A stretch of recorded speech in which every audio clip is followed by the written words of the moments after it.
send it you. You'll be like, all right, I can work with that. Yeah, I can definitely work with that. I'm sure it'll be you'll be approving. Let's just have a look what we've got in here. All right, Paul. Pleased to meet you. And Ryan. What's going I've on? not met either of you guys yet.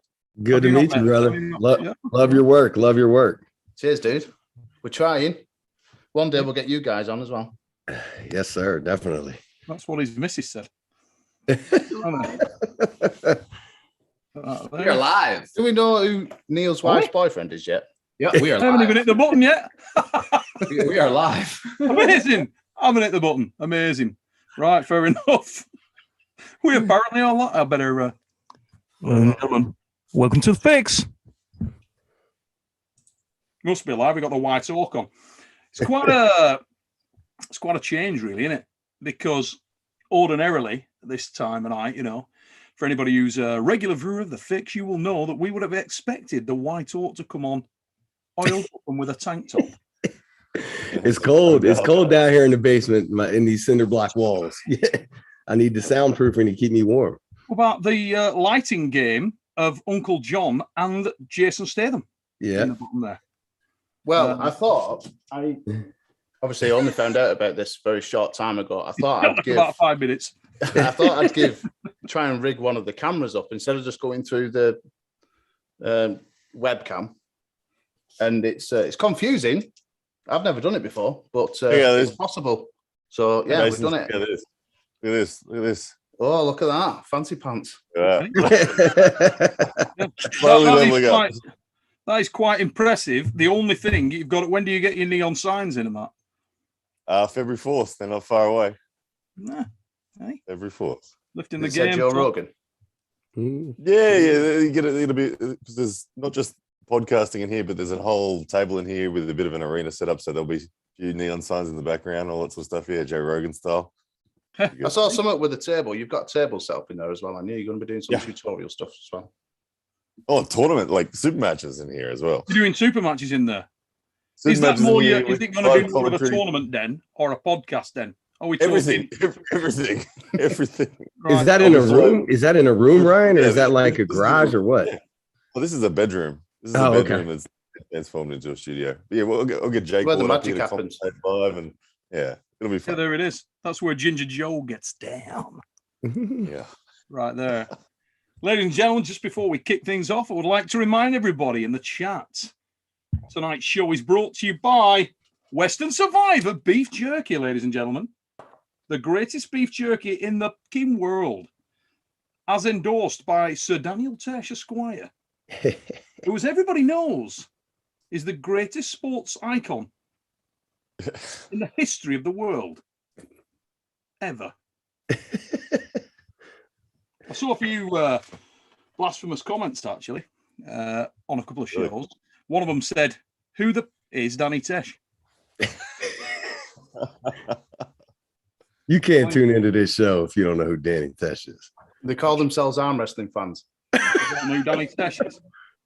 I'll tell you what. I remember the moment when Engen asked that exact question. He was like, "What? Who is this?" It was, who is this Tesh? Frustrated. Clearly, he's not the encyclopedia of arm wrestling. If he doesn't know Danny Tesh, he's not the pamphlet. Daddy lives in my closet, you know. So I'll tell you what, Danny's unbelievable, mate. He's the man. For anybody out there, get out, do your homework. We've got a couple of super chats early doors. Ehawk42, Neil, ask Ray how to say sharp knife in Latvian. Oh God. I'm afraid I will say something that gets me cancelled. Yeah, don't. Yeah, well, sharp is us. Okay. It just like ass. A knife. Knife. Nazis. Oh, no, God, we've done. Ryan does worse than that every week. He'd be flipping people off with dummy fingers. Put them together for us, Ray. Do it together. Asnaz. Oh, that's not bad. Asnaz. Oh, we can handle that. That's not even bad at all. Closest I can get to is like ass Nazi or something like that. Yeah, I mean, yeah. So my Pythagoras with a super chat, nothing on it, but thank you very much, brother. Much appreciatio. I'll just let everybody know we're running a competition tonight, a little bit of a super chat comp. Biggest chat tonight gets themselves an Arm Wars personalized shirt, athlete replica style Lee. done a couple of these the last couple of weeks on various channels. Did everybody see Jake Ward's 24-hour talkathon? I think most people went on there, apart from, yeah. So, Paul, did you get on at all?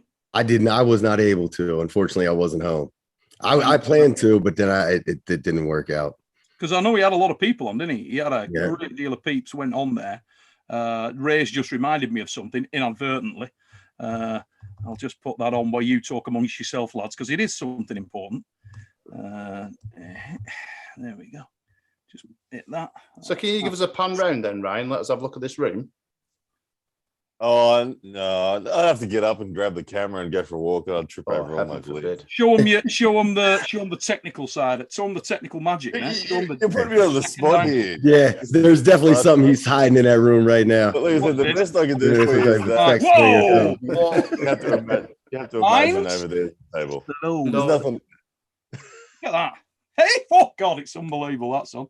Don't do that too many times. I don't know whether I can handle it. Hey, Ryan. You came up in conversation the other day when I went on Jake Ward's 24-hour chat. Yeah. So I don't know whether you're aware, but Gary Roberts returned and within 2 minutes wanted to twat you. I heard Gary Roberts wants to fight me. I heard he's going to stab me in a car park when I don't see it coming. I heard all sorts of things. So. I mean, I've got to update. Stab you in the car park today. Gary can call me on the phone anytime he likes. That's my response. Well, my initial thing was going to be, because I was wondering whether, we can look forward as a community of arm wrestlers and just general people to, 3 rounds of boxing action. What do you think?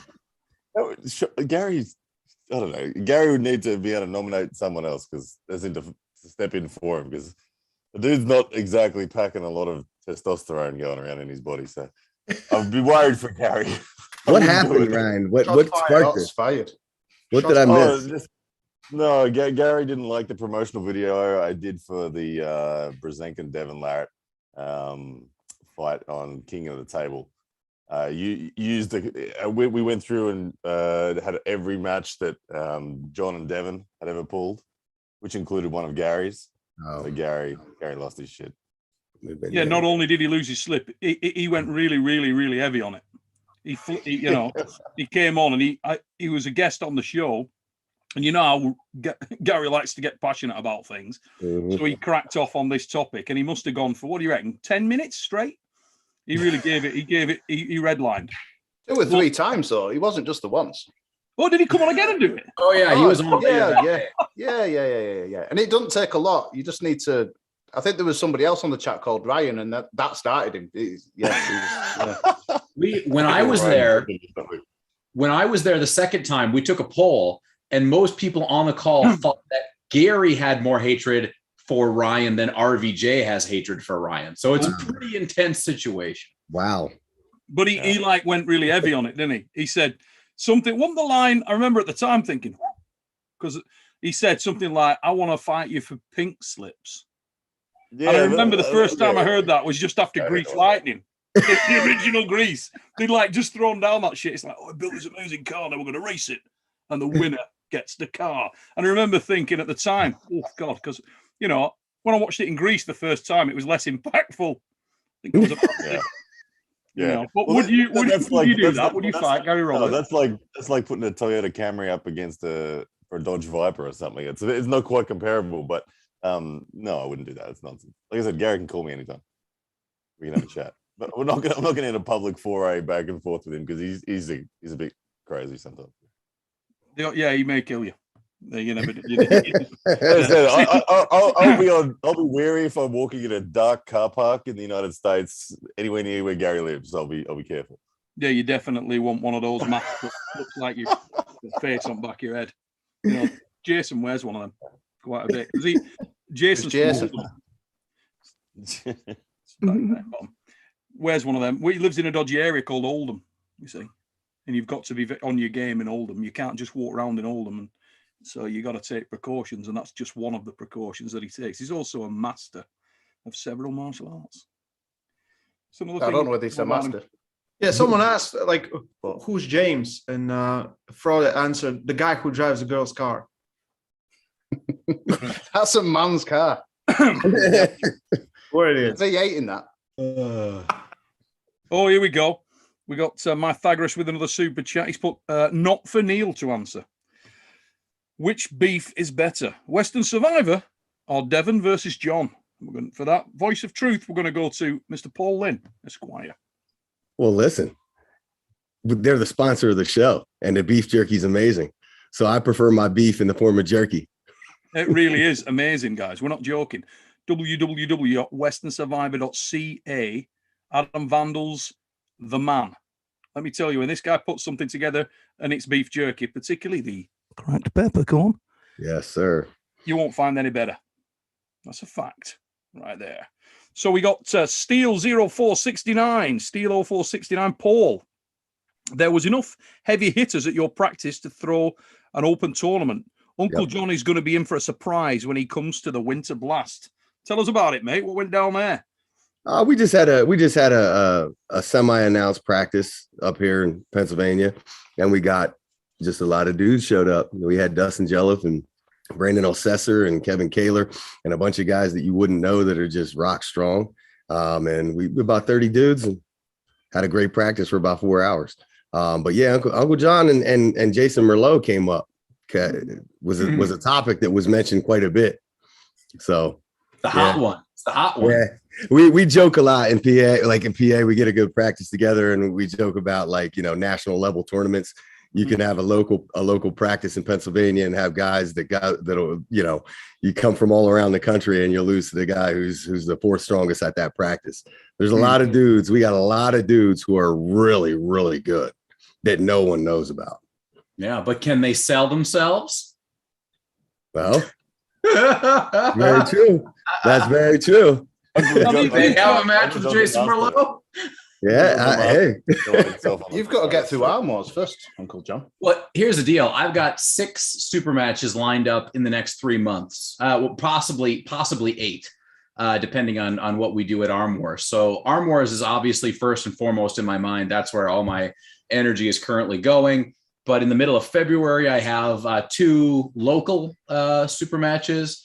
Then I'll be going to Winter Blast in Philly in March, where I'm going to take on Jason Merlot left and Artem Taranenko, it sounds like, right-handed. Oh, okay. This is new news. Yeah. So now when people say Uncle John is going to be surprised in Philly, realize I am swinging for the moon. I understand how strong Jason Merlot is. I understand that Jason Merlot is extremely likely to be stronger and better at arm wrestling than me. But guess what? Everyone else that Jason asked turned into a little bitch and ran away because they're too afraid of him because he's too damn strong. True. That is 100% true. I'm too dumb to be afraid. So guess what? Me and Jason Merlot are going to go to town best of 7.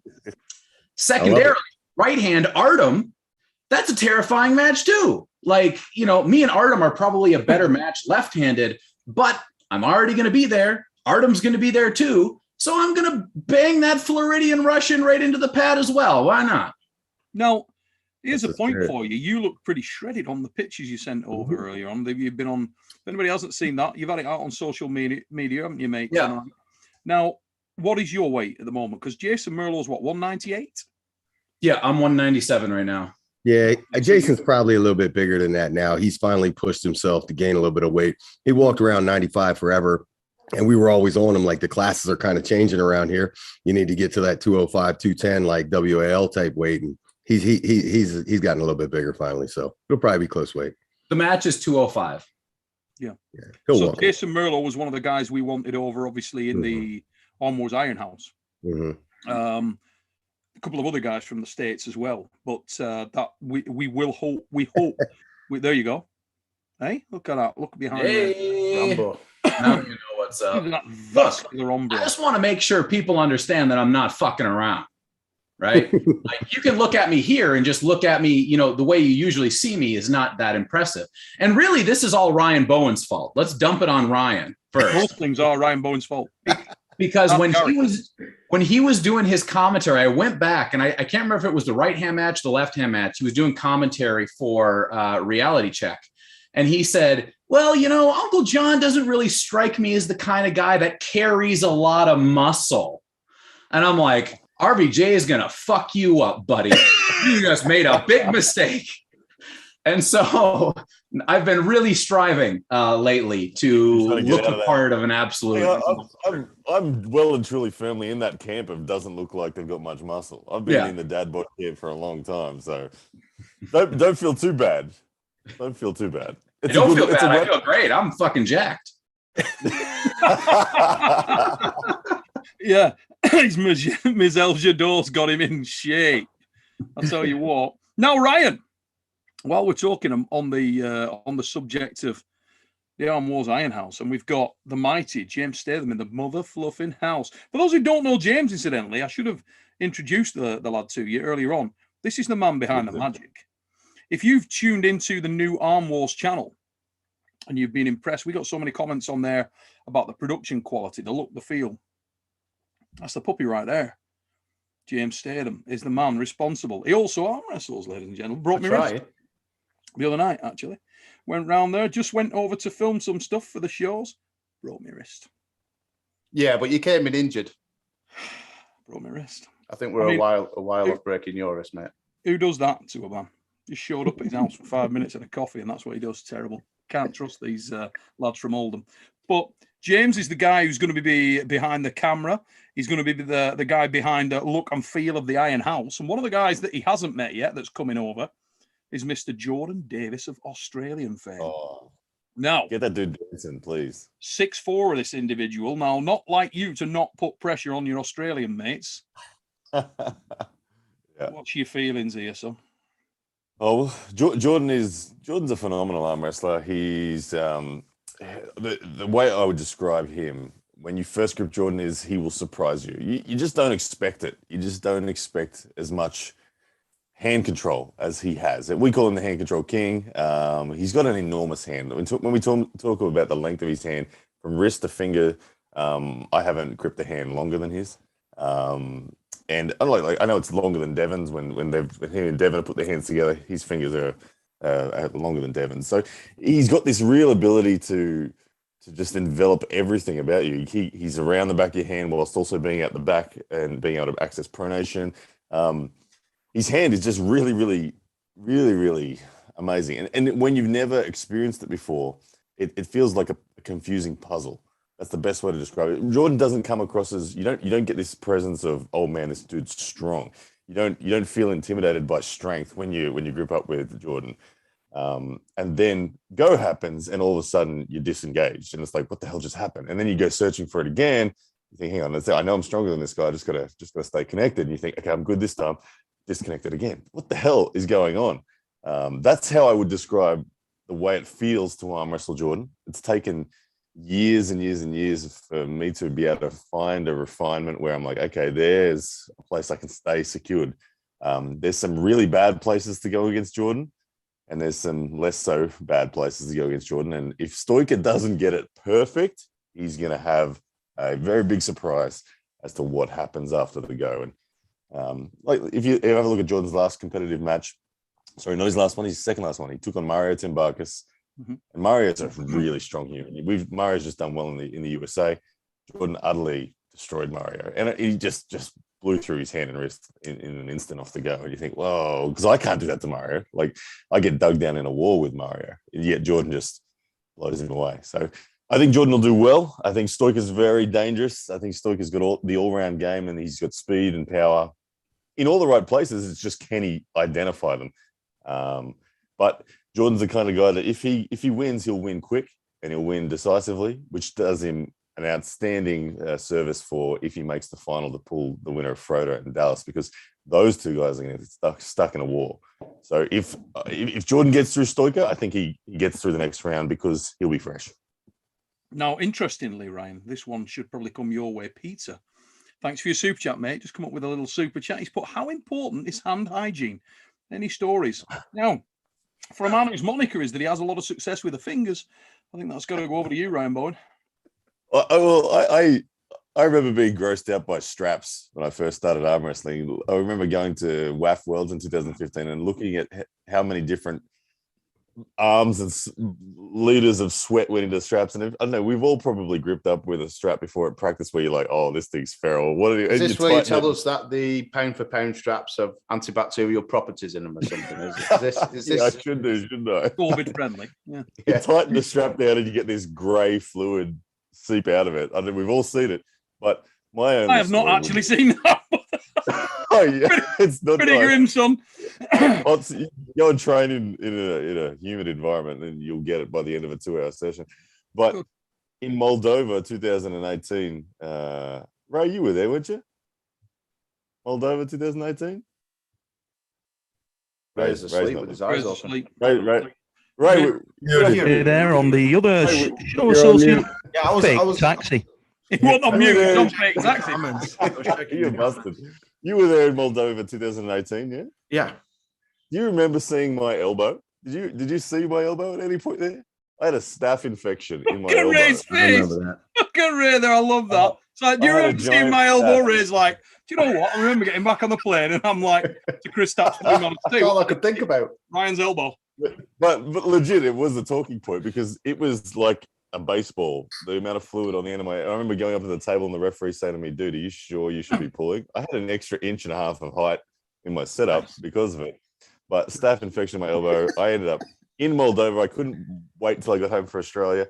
I shoved a knife in my elbow, drained all the fluid out, and then got one of the local Armwrestlers as a doctor to give me some antibiotics for the right hand. Right. You need a staph infection for Rob. You won't need that riser. Hey, I'll go to any length. Do both. Come in with a huge elbow and like a double riser. Go on record to say that the Fix does not endorse any of the training tips given out on the show. How serious are you about this riser, Brian? Well, I will do everything and anything possible within the realms of the rules, within the realms of the circumstances to get under the skin of Rob Vigent. And he doesn't like risers passionately. So I am practicing daily on a riser right now, and I'm getting good at it. Let's just say that. It changes things, changes the shape of my offense, makes it really easy to force people into a hook. Like, oh my goodness, it's just, you can just lean forward and you're in a hook. It's like, whoa. So when we talk about getting to the connective tissue that I keep on saying is where I want to take the match with Rob, oh man, he's not good luck stopping me getting on my elbow when I'm on a riser. So yeah, there'll be a riser in Dubai. With Every Rob's time name you on it, talk about going for connective tissue against Rob, I get the little. I know, you're right. Don't worry, Neil. It'll be all right. Oh yeah. Big Grove Goats with a super chat. Ryan Bowen is a dead man walking. Ask Gary Roberts. Coming for you. It's coming for you, Ryan. Coming for you, son. It's Stephen Pena with a super chat. Mate, it's been a while. If you're not subscribed to Arm Wars, you have back tits. I'm going to say, I think I need to check that. Arm Wars goes in depth. Ray, I loved your screaming when you win. Love you, Neil. Paul, crush Ron. We're coming to that. It's the Paul Lynn Legends train tonight, mate. It is.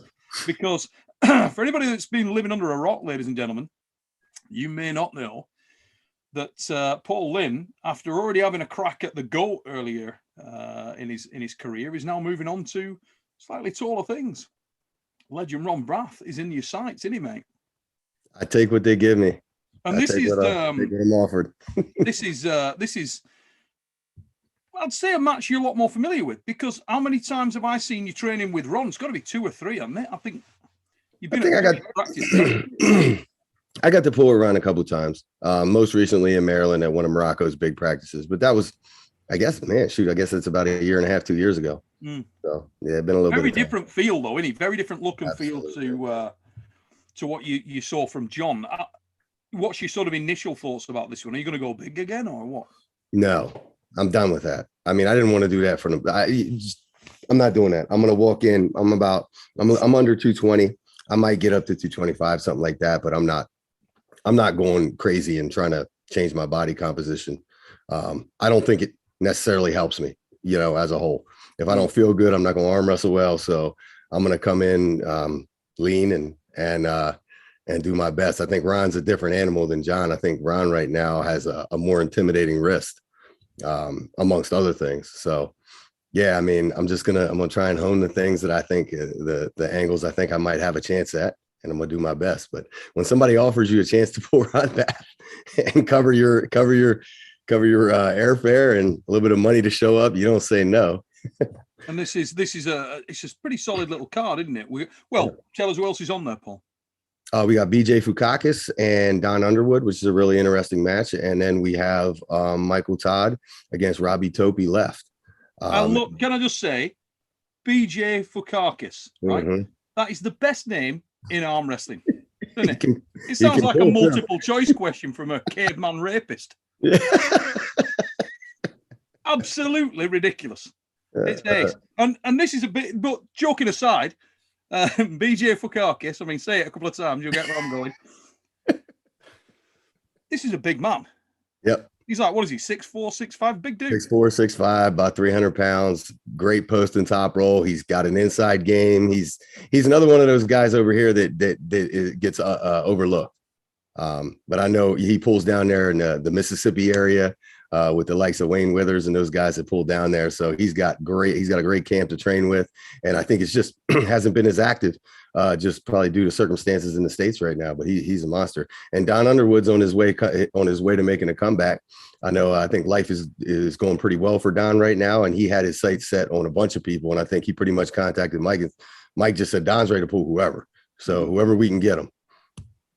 Well, yeah, I think a lot of people will be really familiar with the top end of Don's career, because he got some big name matches in there, and he got some big wins in there. You know, he broke the bicep of Yoshi Kanai in the Arm Wars Sin City, the Gathering at the top of the MGM.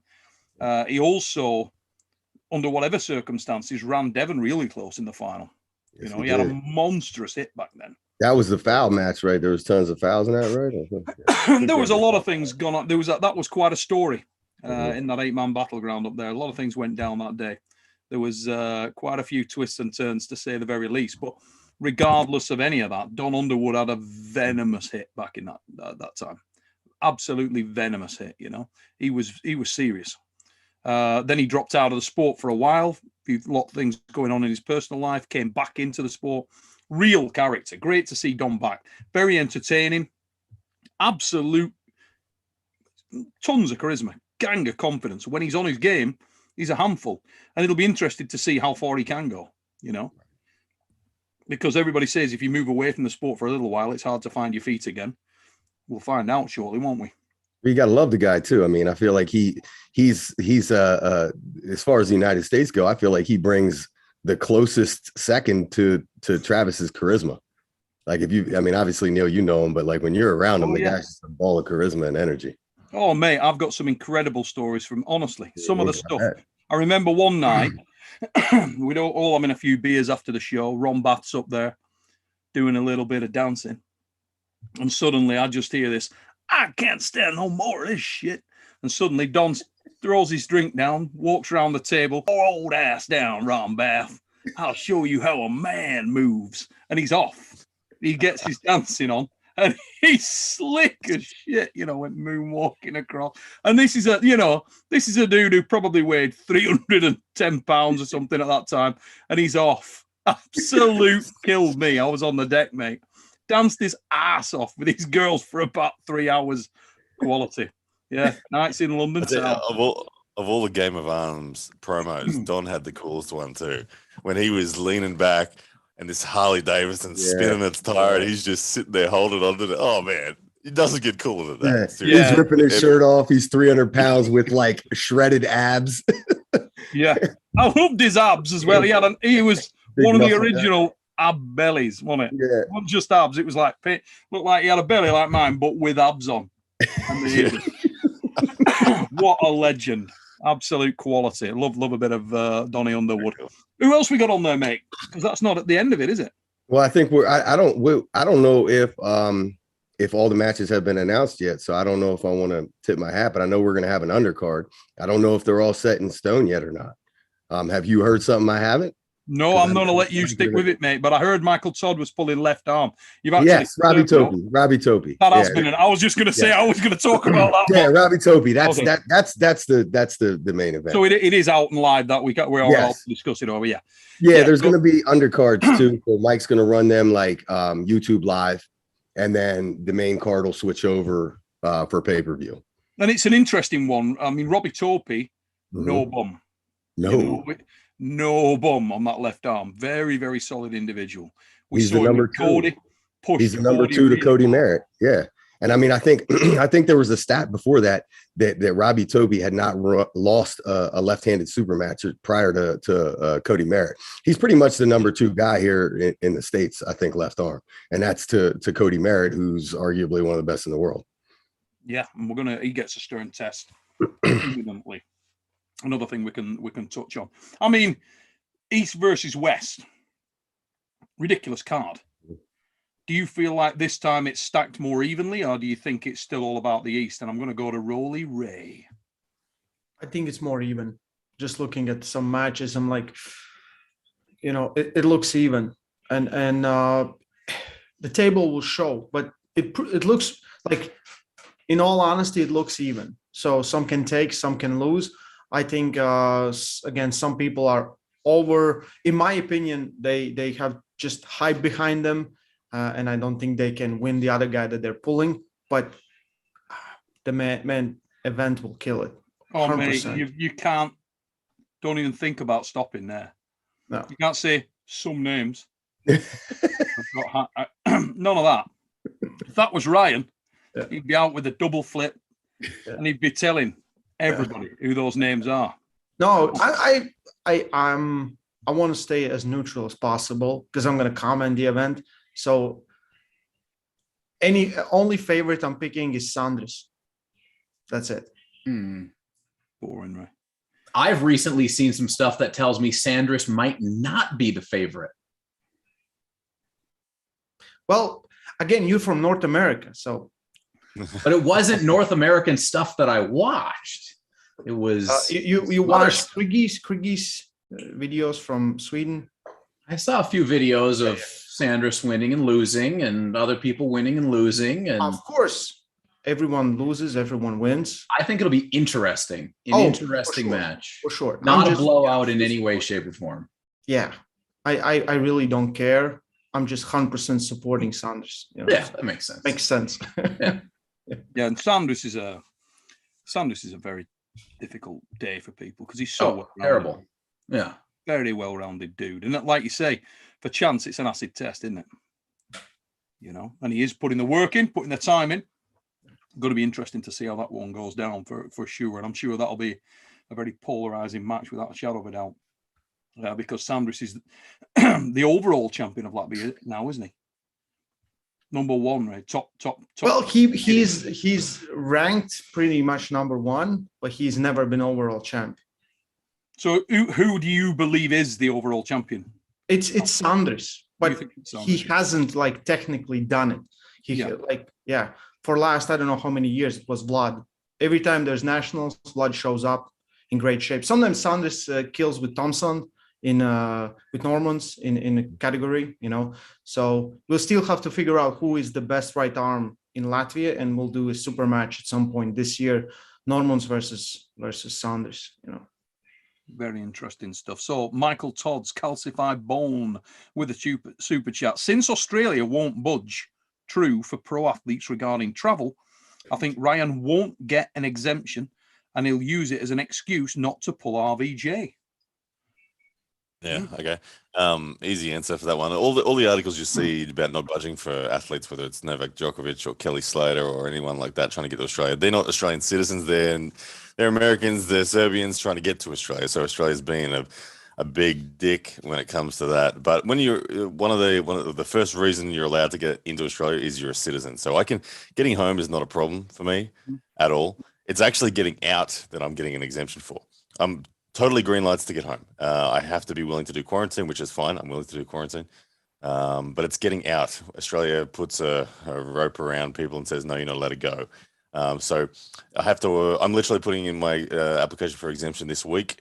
So we'll have 100% answer, hopefully within 4 or 5 days from today.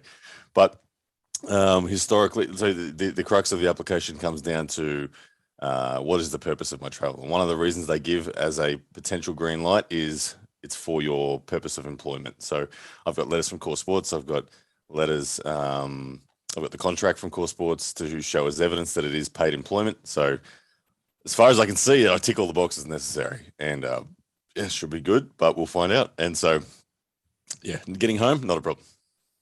So there was a vicious rumor. Sorry, go, James. Oh, just how close to the event will you know, or will the world know that? Oh well, yeah. Hopefully within a week I have an answer. I wasn't able to apply for my exemption until within 2 months of the event.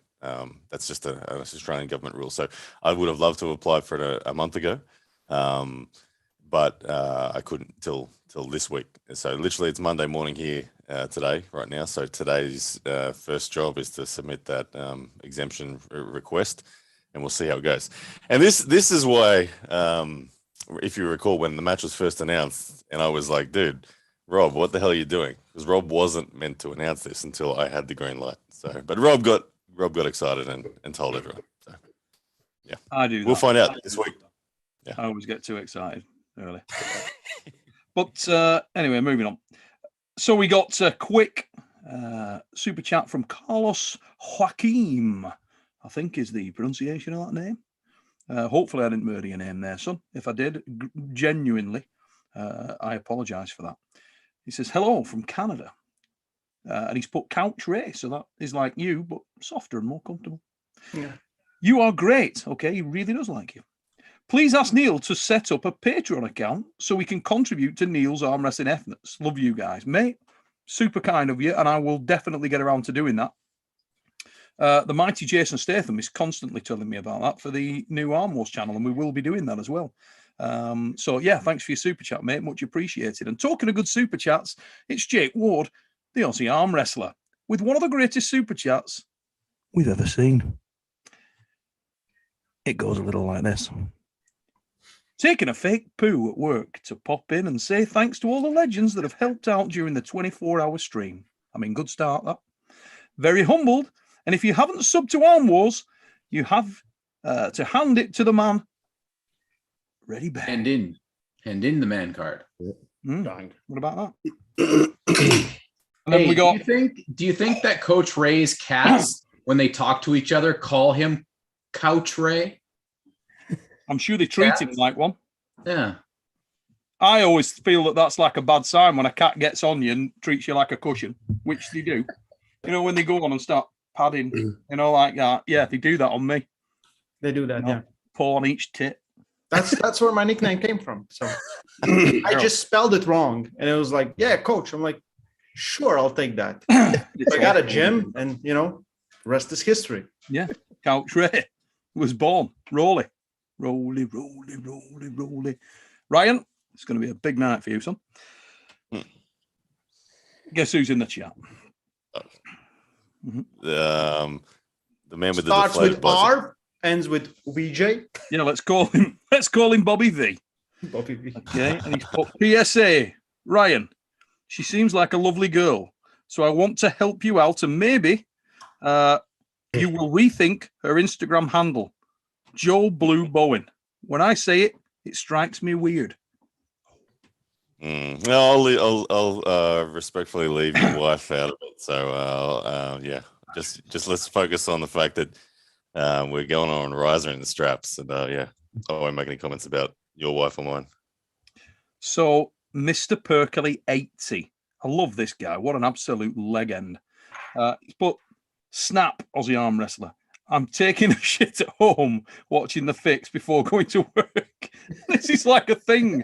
I mean, disturbing, isn't it? When most you know, the people who come on and chat you, top guys, yeah, and they have like a communal, you know, like when you can get synced with people, when they start FaceTiming each other having a shit, that's coming on. Tell you what, 70% of the airtime for this show is done in the toilet. Amazing.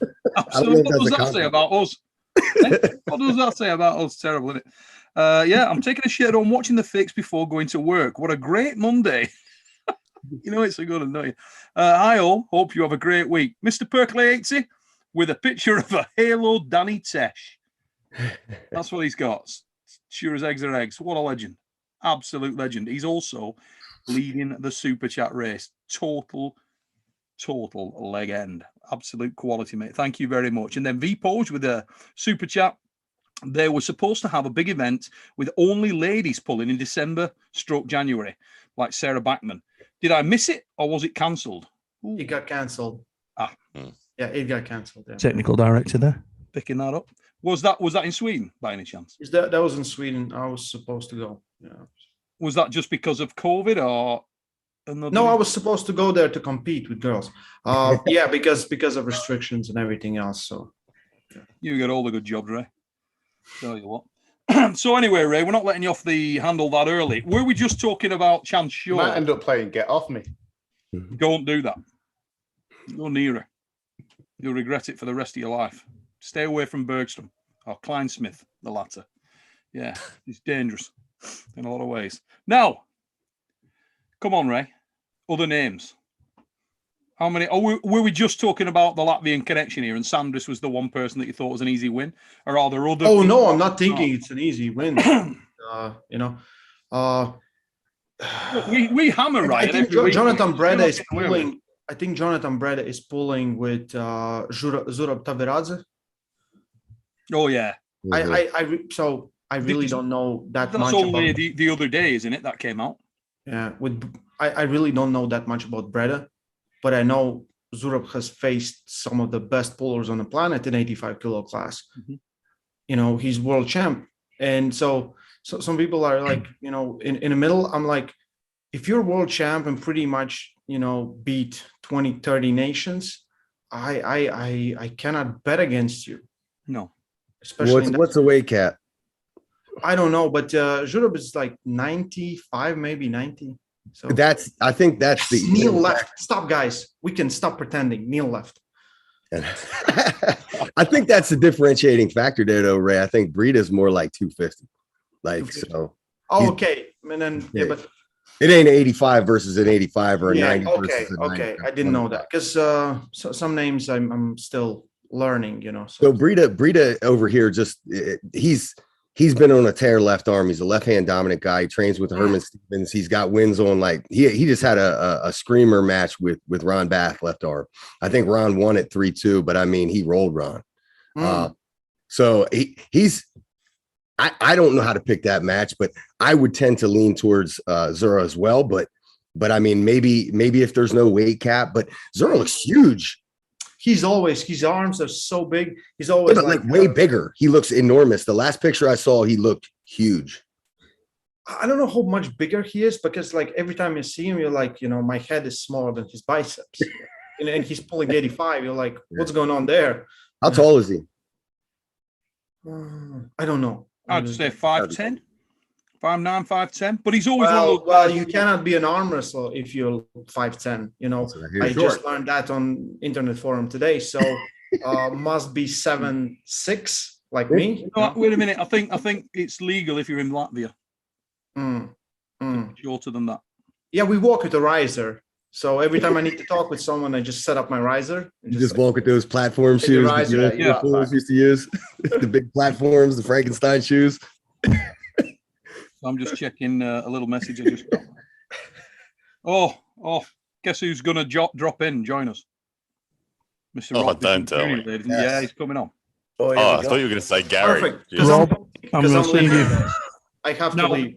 Yeah, I already knew about this. He's got to leave early today, Ray. Yeah. Hopefully the White Hawk stays on, because this. Jason, the video was great. Sorry, James, but everyone's going to call you Jason now. You know that. I know.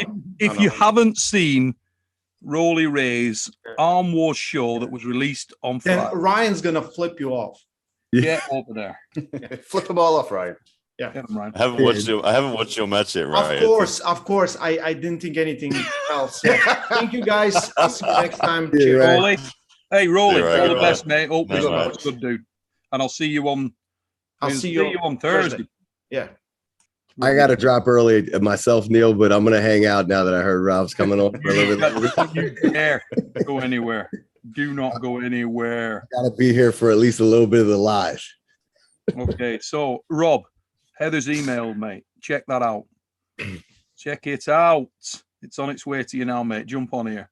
We should be, hopefully, we should hear from the mighty RVJ very shortly.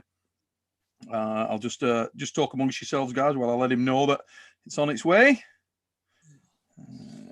Rob also had a pretty big go at Ryan on the live stream as well. I don't know if anybody else saw that, but yeah, it was pretty good. Who? Rob to you. Oh, Rob. Did he? Okay. Fair enough. Yeah, I was on the boring bits.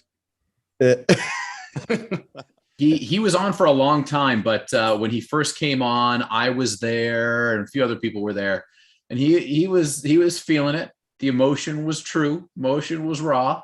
So it's always been real between me and Rob. Yeah. Yeah, you really, it's not fake. You really do have needle there, don't you?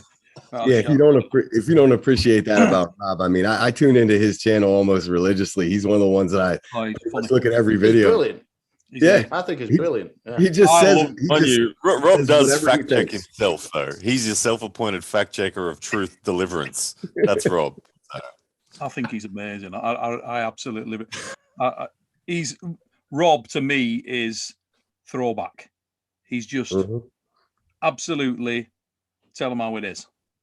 What you see is what you, because he don't. He's like that. Rob's not like that on YouTube and a different guy when you meet him. He is. That's Rob. Exactly that dude. He's just, love him or hate him. Tell you what an individual. So Michael Todd's calcified bone with a super chat. Shout out to everybody in the show. Use @LethalArms10. Here's an extra donation for raised cat litter and maybe for a better farmer grade juice for Bowen because it seems like he's not responding well. Killing you, Ryan. This is, I'll tell you what, the world would be a sorry place without Ryan Bowen. It really would. The amount of entertainment that Ryan brings the sport of arm wrestling, very few people match. Very few people match. And I do believe that Ryan is going to be in some banging, entertaining matches this year. I really do. I think, providing you can get out of Australia, like you, I think I think all the rules we've already had alluded to may not be that easy. I mean, rumours were started that the English Cricket Board were looking to hire Novak to coach our lot because it took the Aussies 2 weeks to get him out. We'll see what the situation is. That's good. I like that one. Cricket joke. Cricket jokes. Uncle John and Paul are like, what the hell? Yeah. Funny, I said the other day when I was on with Jake Ward, right? He matched Gary, or he was gonna match Gary, ended up going over. I said, can you imagine if that had been an English bloke that had set that record and an Aussie was going to beat it? There's no way it would have gone 24 hours. It would have been 26 hours, wouldn't it? It just wouldn't have happened. It's absolutely no way. I noticed how you strategically went on at the beginning and then at the end. Well, it made people think that I've been on there all that time. When really I've been for an Indian and a bath. It's got to be done. So Charlie Chim, which is a truly wonderful name. How good was Joseph Levay and when can we see him in Arm Wars again? The energy was entertaining. Joseph Levay is really, really solid. Super strong dude. Super explosive dude. And he's been in some incredible matches. And I'm sure Joseph will be back in Arm Wars if he's still active. I haven't seen Joseph for a little while. But let's be honest, we haven't seen a lot of people for a while. My most memorable match of his is him ending Jana Samelin's bid to win that WAL tournament because they got stuck down in this murderous sort of war in the opening round. Yeah, it was unbelievable. Absolutely incredible match. He's had some screamers. He had battles with, as we admit, this young gentleman. He's had battles with Engin. He's had one of my favourite matches with Josef was Frode Hogeland in Germany at the FIBO Power. If you've not seen that on the Arm Wars archive, wow, what a match. That was ridiculous. Relentless attacking. And that was a very big version of Joseph as well. He was solid, but really, really strong. Another great super chat here from Travis Beckley. And he's put, I'm pooping too, Neil. Disturbing what we've started here. You're a laxative. Yeah, yeah. Rob Bidgent Jr., welcome to the show. Thanks for having me, dude. I couldn't be left out when I saw this shit show going on. It's called The Fix. I figured someone had to come on and fix it. We love you, son. I'll tell you what. How do you feel about risers, Rob? Well, I saw somebody liking them to platform shoes. How do you feel about dudes who wear platform shoes? Well, I was telling a story earlier on about Donny Underwood, and he wouldn't have looked out of place. Let me tell you now, mate. Yeah. Him and Ian Carnegie at the disco, no doubt. Oh, Carnegie remains unmatched. The dancing bear, nobody can touch the Grippler when it comes to throwing down the moves. I wonder if you can move that good when you lose weight. It's like they say when you're a big girl and you can sing, when you lose weight, it fucks up your vocal box. So I wonder if you can move that good with all that body's movement. You know what I mean? You got down to like 10% body fat when the look is good. Ian Carnegie dancing is the 8th wonder of the world. He's amazing. Best dancer in arm wrestling, period. Awesome. Can you imagine what James could do with a night out with Ian Carnegie when he gets his groove on? You get some of those mega lenses on the camera and catch some of that stuff in slow-mo. Yeah, but I'll tell you what, me from spinning on my own head, though. Amazing. Don Underwood's there. Don Underwood's close. He'll throw down a move, will Don, won't he? Yeah, really Don's on point. And his confidence is beyond belief. Yeah. He has that. He does the facial expressions and the lot, doesn't he? Yeah. He's a beast. Amazing. Absolute quality. So Henry Bowers, big RVJ fan. And he's put, RVJ is some of the best content in arm wrestling right now. Without a shadow. Are you a YouTuber yet, or are you still not a YouTuber? Now that you're at 10K I'm a guy subs. who posts videos on YouTube based on my daily inspiration. So Okay. I don't know if when do you get classified as a YouTuber? How long? Well, I mean, when does it happen? I think I'm a YouTuber to a degree. I think I'll be a YouTuber when I start wearing one of those fucking headpieces and have 8 crates behind me. Are you more a YouTuber or more an arm wrestler? I'm a guy who gets on my YouTube and talks about my arm wrestling hobby. I know, but I'm just wondering, like within yourself, are you? Because you say you're neither. I'm an arm wrestler, and I chronicle my journey through YouTube. If it was called fucking MySpace, I'd be doing that shit too. I wouldn't be a MySpacer. I'm just chronicling my journey, bro. It's the thing to do now. Look at Jerry Caderet come trailblazing out. I absolutely love Jerry Caderet as well. What a legend! And he started firing clips out of him doing training now, hasn't he? He'll show you the weight, stick it on the table, start firing out 15 reps. Go on, Jerry, son. He's hot for it. It's the way to go now. The world is a different landscape. No more Armbender magazine. Those days are gone. This is loud and proud. Who can sing it the loudest? Yeah, you got to get out there and get your name known. And anyway, enough of that. What about, where's your confidence at now, mate? Heading in, what are we, 2 months out? A little bit less, is it? What's the date? 26, isn't it? End of March. 20, end of March, 27th of March, I think. 27th of March. So where's your confidence at, mate? Have you got much work under your belt, Rob? Is that asking me? Yeah. Oh, I mean, I'm just doing me. And if I can do me consistently, and be comfortable with me, I'm comfortable with whoever it is I go against. It's not really about Ryan. It's just about getting my own shit in check, because we all know I can be a tremendous athlete, or I could be a fucking train wreck, or I could be somewhere in between. And I make no qualms about that. So if I can get my shit in check, I'm good. And that's all I got to worry about, is getting me in check. Because listen, I'm a spazzoid. I might take the plane down before we get to Dubai. There's no bullshit there. No, but I know. If I can get to Dubai and be the dude that I want to be, I'm all right. And if Ryan beats that guy, I'm all right with that too, because he did his due diligence. You know what I mean? Everyone thinks I'm afraid of the L. Guys, the L is a real thing that everybody faces. I'm not afraid of an L. And I'm not afraid of it if somebody's worthy of it. Brian just notified TSA about that plane comment, by the way. Yeah. No, to be fair to you, Rob, anybody that did have that opinion and thought you were scared of taking a loss, or scared of taking a match where there was a risk of loss, if we'd have been able to fly on the wall documentary filming the reality check preemptively, those fears would have all gone out of everybody's window. Because to be fair to you there, mate, I did feel sorry for you a little bit in that you'd accepted the match right off the bat. The match was cancelled, and when it was re-put on, you only had sort of 4 weeks ready to prep. And I did feel bad, genuinely felt bad for you there, because I actually thought that when I called you back, Well, you'll remember the conversation, but I genuinely believed that I'd ring you back and you'd go like, "Are you taking the mick? You know, I haven't done any training for the last 8 weeks. We were supposed to be arm wrestling, and then it was off. And when you said, yeah, I'm in, bollocks, let's do it," I was actually shocked. Because I think a lot of people would have said, no, not with only 4 weeks to go before the show. And the last week of that's rest, you know. So I was shocked. I was surprised. So my hat came off to you big time in that one, mate. It really did. Well, I'll say that I was looking at things from back in the day when there was a view from like the man in the arena and a respect.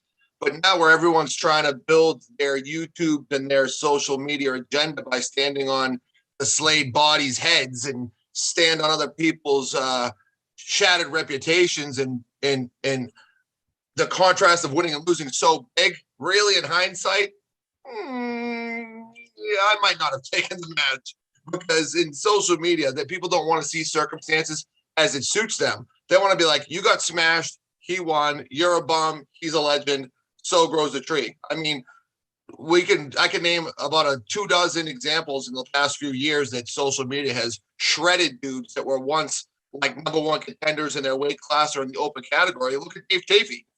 Dave Chafee is like a nobody now per social media because he took 3 losses in a row. And that guy was legitimately in the running for being the best arm wrestler in the world and may still be one of the very strongest guys in lanes. It has to get that respect. But social media has taken a big, giant Tyrannosaurus Rex shit on that guy's head. And it's undeserved. I think it's easy, you know, people do have short memories, and it's easy to sort of disregard somebody like Dave. And it's foolish to do so because, as you say, he's right there. Michael Todd's another one who that happens to all the time. You know, Michael will take a loss, he'll hang it out there, he'll take a loss, and everybody suddenly thinks that he's 20th in the world when he's probably like 3rd.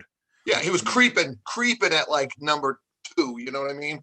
Yeah. It's fucked. So it's a weird one. One of the ones I wanted to ask you on, which was just been announced, was the Paul versus Ron Bath thing. That's an interesting match, isn't it? Have you had much experience with Ron yourself, mate? No, only I pulled him once at a tournament back in the old Rule of the Nation days, and it was a little bit of a weird match. We felt pretty even, and it was kind of like one of those high pin calls. There was a discrepancy, and we pulled a little bit afterwards, and I felt pretty good with him. But I mean, that's an interesting match for me. I think he brings a lot to the table that John does. Maybe with now through the years, I think his wrist might not be as good, and maybe like that 1% off in a few categories. But Ron's also got some weird lanes, so that interests me a lot. Yeah, I like that match. I like that match a lot. I like it because these are guys that are seen in different weight classes, so it's like a cross weight class. Paul's got a lot of steam behind him, a lot of talk around him, and Ron's Ron. So, you know, anyone who gets a win on Ron in any circumstance, the dude's, you know, super iron. Until he's not iron, until we can all agree that he's now turned to fucking lead, the dude's iron. That's not happening anytime soon, I don't think. No, he's going to die as a fucking steel, you know, right, samurai sword. That guy's just going to be a moral forever. A 70-year-old Greek statue, you know, he's unbelievable. Yeah, exactly. He don't age at all. No, he's ridiculous. He's the dude is one of the chosen ones, no doubt about it. Always looks in tremendous shape, always shows up and can, you know, grind it out with the younger blokes. He's always the guy that if you get into a battle, you know you're in a frigging arm wrestling match. The $100 in your pocket, where would you go on that one, Rob? Who would you go with, Paul, or would you go with a bigger Ron Bath? Is there a weight cap? No. And I'm not getting bigger. No weight cap. Bigger, Rob. I'm not chasing the weight. I plan on. I would think that maybe Ron. I don't know what he's doing with his weight, but the way he looks lately, the shape he's in, he looks like he comfortably be about 240. Bigger. Unless, yeah, maybe bigger. Yeah. So, unless Paul can crack his hand and take control, I don't know where the arm is. I don't have enough data on either one of these guys. Both these guys have been progressive. Maybe Ron's come down a little bit since I pulled him. Maybe Paul's gone way up. It's hard to say. But as a man, it's hard to bet against Ron Bath with his legacy and the fact that in the grind, in the comfort of being in the grind, it just depends on what the years have taken off and how much Paul's risen. I don't want to take too much from one side and not give to the other. So $100 in my pocket. If I was just going to gamble and close my eyes, I'd throw it on Ron Bath. But I am a blind fucking black and red roulette gambler. I don't, that's not me saying I have a lot of value in it. That's just me going on straight history and accolades. Makes sense. Now, while we're talking about iron, as you described Ron Bath there, we've got Arm Wars Iron House just around the corner, mate. You were involved in the last one at Reality Check. Have you caught any of the films that have come out from that? Mm-hmm. Yeah, everything looks amazing. It's top quality as always. Now, big card assembled. Are you familiar with many of the matches that are going in the Iron House? Have you been following that at all? I'm not on social media. I only see what like snippets come up from like YouTube and like what Heather will show me through Facebook. But I did see there was a 4-way with was it Froda, Stoika, your buddy there, Ryan, the Reaper, the Raper, the Reacher. What's his name? Reacher. Something like that. Yeah. The reach around if you want to give The him reach that. around there, yeah.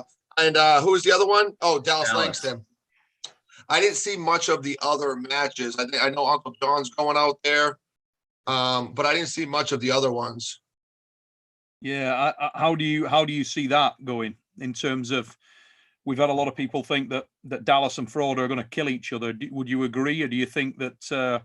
Do you know a lot about Dallas? Have you had a lot of experience with him? And I know he's serious in the strap, isn't he? Yeah. So from the word on the street is that when he's in the straps, he's like a Jason Bale, totally different cat once he's in the straps. I've never pulled him, but I have. We all know what Froda's all about, and then it just depends on Stoika getting through Jordan Davis, and it might be a case where if Stoika can get through fresh, it's looking good for him, because I do think that Dallas is strong enough, even in a bad position, to fuck up Froda's day. Because I think you were lining them up first round, right? Stoiker and Dallas. I mean, Dallas and Froda, and Jordan and. Yeah, you have to assume whoever wins of Jordan and Stoiker is going to have less work on them. Whoever wins, especially predominant top hand guys. When your arm's taking that much damage, a guy who's got that top hand, I mean, Stoika took Froda to the line and arguably won that under different circumstances with a fresh Froda. So coming in there with guys who are damaged is going to be really hard. He's going to be my favorite going in there. See, I think it's going to come down to the first match with Froda and Dallas. And a lot of people that I'm talking to are saying that Dallas is like the only time I ever met Dallas was when we were in Arizona, Brian, and him and Jordan Davis had that screamer in the finals where, Jordan looked like he was in total control. Dallas had to pull and win in the finals without his hand. So for me, everybody's saying that he's so much bigger and so much stronger now. I think that first match with Froda, if he can pin straight through him, I don't think anybody touches him. But I think in order to beat Dallas, anybody in that 4-way is going to have to is going to have to compromise his wrist. That you don't think that Froda can get in there and dig with him bone on bone? I don't know, but that's my question. I think anybody who can do anything with Froda is super impressive. I know when I went. What I'm hearing about Dallas now. Yeah, when I went arm on arm with Dallas round 1 in our super match, I decided that was my intent, was I wanted to hook with him, and it was the wrong choice. I survived one surge, then he transitioned to a press and finished it. And so I was like, "Oh shit!" Are you saying he has even more impressive connective tissue than yourself? Well, I tried to defensively hook him. I didn't get elbow on elbow with him. Oh, Ryan, that's back before you were doing all the connective tissue side pressure stuff, right? Pre-owl. That actually was. Yeah, that was just. Okay. I just want to clarify, because I want to know who I should be training with to prepare for this immense nothing that's coming my way. Did you ever see the Never-Ending Story? The nothing is coming. How did you rate? Rob, I don't train with Todd Hutchins, Rob. You're the bicep man. You're absolutely the bicep man. I was impressed with your elbow to the side. A very different lift, what you're doing, obviously, and that's more difficult what you did. But were you as surprised as I was that I lifted 121 pounds the way I lifted it as for 3 reps? Did you see it? Okay, so you do not tell me you did 121 pounds with the owl. So listen, 121 pounds with an Olympic bar on a. Okay, for you, and this isn't a knock. I'm not banging on you. Yes, I'm impressed that you did it. No, sincerely, I'm not being rude. I'm surprised that you did it because no matter how you do it, hook by crook, it's good weight. It is a different lift in the hip. And truth be told, a lot of people have the misunderstanding that a barbell is harder because you got to stabilize it. That's horseshit. Because as they go up, even at varying angles, they almost will balance each other out. And you'll get a 0 point in there where you can get that weight up because it's like how trapeze artists walk with a long bar, where if you get it just to tip a little bit, they act like it's pronation. No, you can get that one end up there. It's like that 45, and then they almost turn to 0. However, yeah, I'm not going to knock on it. That was good. Do I think it's the same as what I was doing? No. Were we in a secret contest? Apparently on your end, because the guy doesn't train biceps. Put on about 13 videos since then. But hey, man, you have a happy. Good on you. Very good. No. Yeah, no, man. Truthfully, it was a good lift. Could I do it? Good. Yeah, but I wasn't about to go into a dick swinging match. My camera doesn't have a big enough angle. Will you be getting yourself a quadratic fist? What, Saban's thing? Yeah, I love them. Yeah. I actually looked into buying one of those because I'm super curious about it. Me too. I think I can't find a fucking link. If Honestly, I had a link, he'd probably have 100 No, million. everybody in the world's like. I can't find it. You must have an audience now. Honestly, I understand why Saban kept it secret for 11 years, and he finally let it out. It's a game changer when it comes to training. It's a game changer for relationships. Let me tell you right now, I don't get any commissions. I don't get any commissions. It's a fucking game changer. It is amazing. Ryan, I sent Ryan's video to a mate of mine, a mechanic, and said, "Can you make one of these?" Yeah, there's so many conversations get started with things like that. It's a game changer. I've actually seen that idea in my brain for years, but I'm not a welder. I'm a carpenter, so taking the steel and marrying it to wood is very difficult. When I saw it, I'm like, this motherfucker made what I've been thinking, because being able to torque and twist and all those angles. And I clicked on his thing about 10 different ways to order it. And he keeps telling me that they're ready to order. And I'm like, where can you take my money? You've got to be very, very careful when you type in massive fist on search, because some of the stuff that comes. Other night, I'm in the front room. Mrs. comes down. She says, "Are you coming up to bed soon?" I said, "Yeah, no problem. I'm just looking for a massive fist to buy on the internet." And she's like, "Okay, resist the fist." The true value of it, like comparing them to bands, where a band takes too long to get to the point where it overwhelms you. It's just doesn't. It's too long. It's just doesn't hit the same feeling in your elbow. The reason we call it the quadratic fist, it seems like it's a multiplication of 4. I asked Todd Hutchins the other day. I said, "What's the true formula for this?" And he couldn't give it to me off the top of his head. It's like, "Oh, I can tell you what a spring is going this way and lengthening and shortening, but not sideways." Yeah, it's a strut. I think it's a strut. Is it just feeling your hand open as you start to attack it? Just the truth of it is, you take it from here to there, it's about 60 pounds. From here to there, it's up to about 150 pounds. So it very suddenly overwhelms you. And that, whilst maintaining good form, it just sends this wow sort of feeling into your elbow every time you do it. So elbow conditioning, i.e. side pressure conditioning, there's no way you can grip that handle without it feeling like it's targeting your elbow. Even if you're doing direct back pressure, you still now, quick feel question. That, because it's a spring, you can also attempt, it's probably ridiculous, but you can attempt to hold some wrist curl to it too, right? Because it will it's welded near the bottom. Yeah, so you can kind of give it a twist of sorts as well. Yeah, absolutely. I'm already attaching other random handles to it. I'm tying other handles to it, and then adding pronation into it. I didn't see that in the contract. That's illegal. But like I said, let's just knock over a couple of super chats. I'm really glad I've had this. I'm really glad I've had this for this match because my elbow is in fucking good shape. No, Jesus, don't get us going on that again. Well, not for. I think I got the COVID. Well, I already predicted in March. End of March, I got the COVID. So Mason with a super chat. I've already had it. He's put, thanks for your super chat, Mason. He's put, can you ask Rob what his IQ is? He seems like a hyper intellectual. Do you really want to know the truth? Yeah. the truth hurts people's feelings, so they think I'm a dumbass because I drink a lot, I swear too much, and I lift weights. But I used to be part of one of those like Mensa.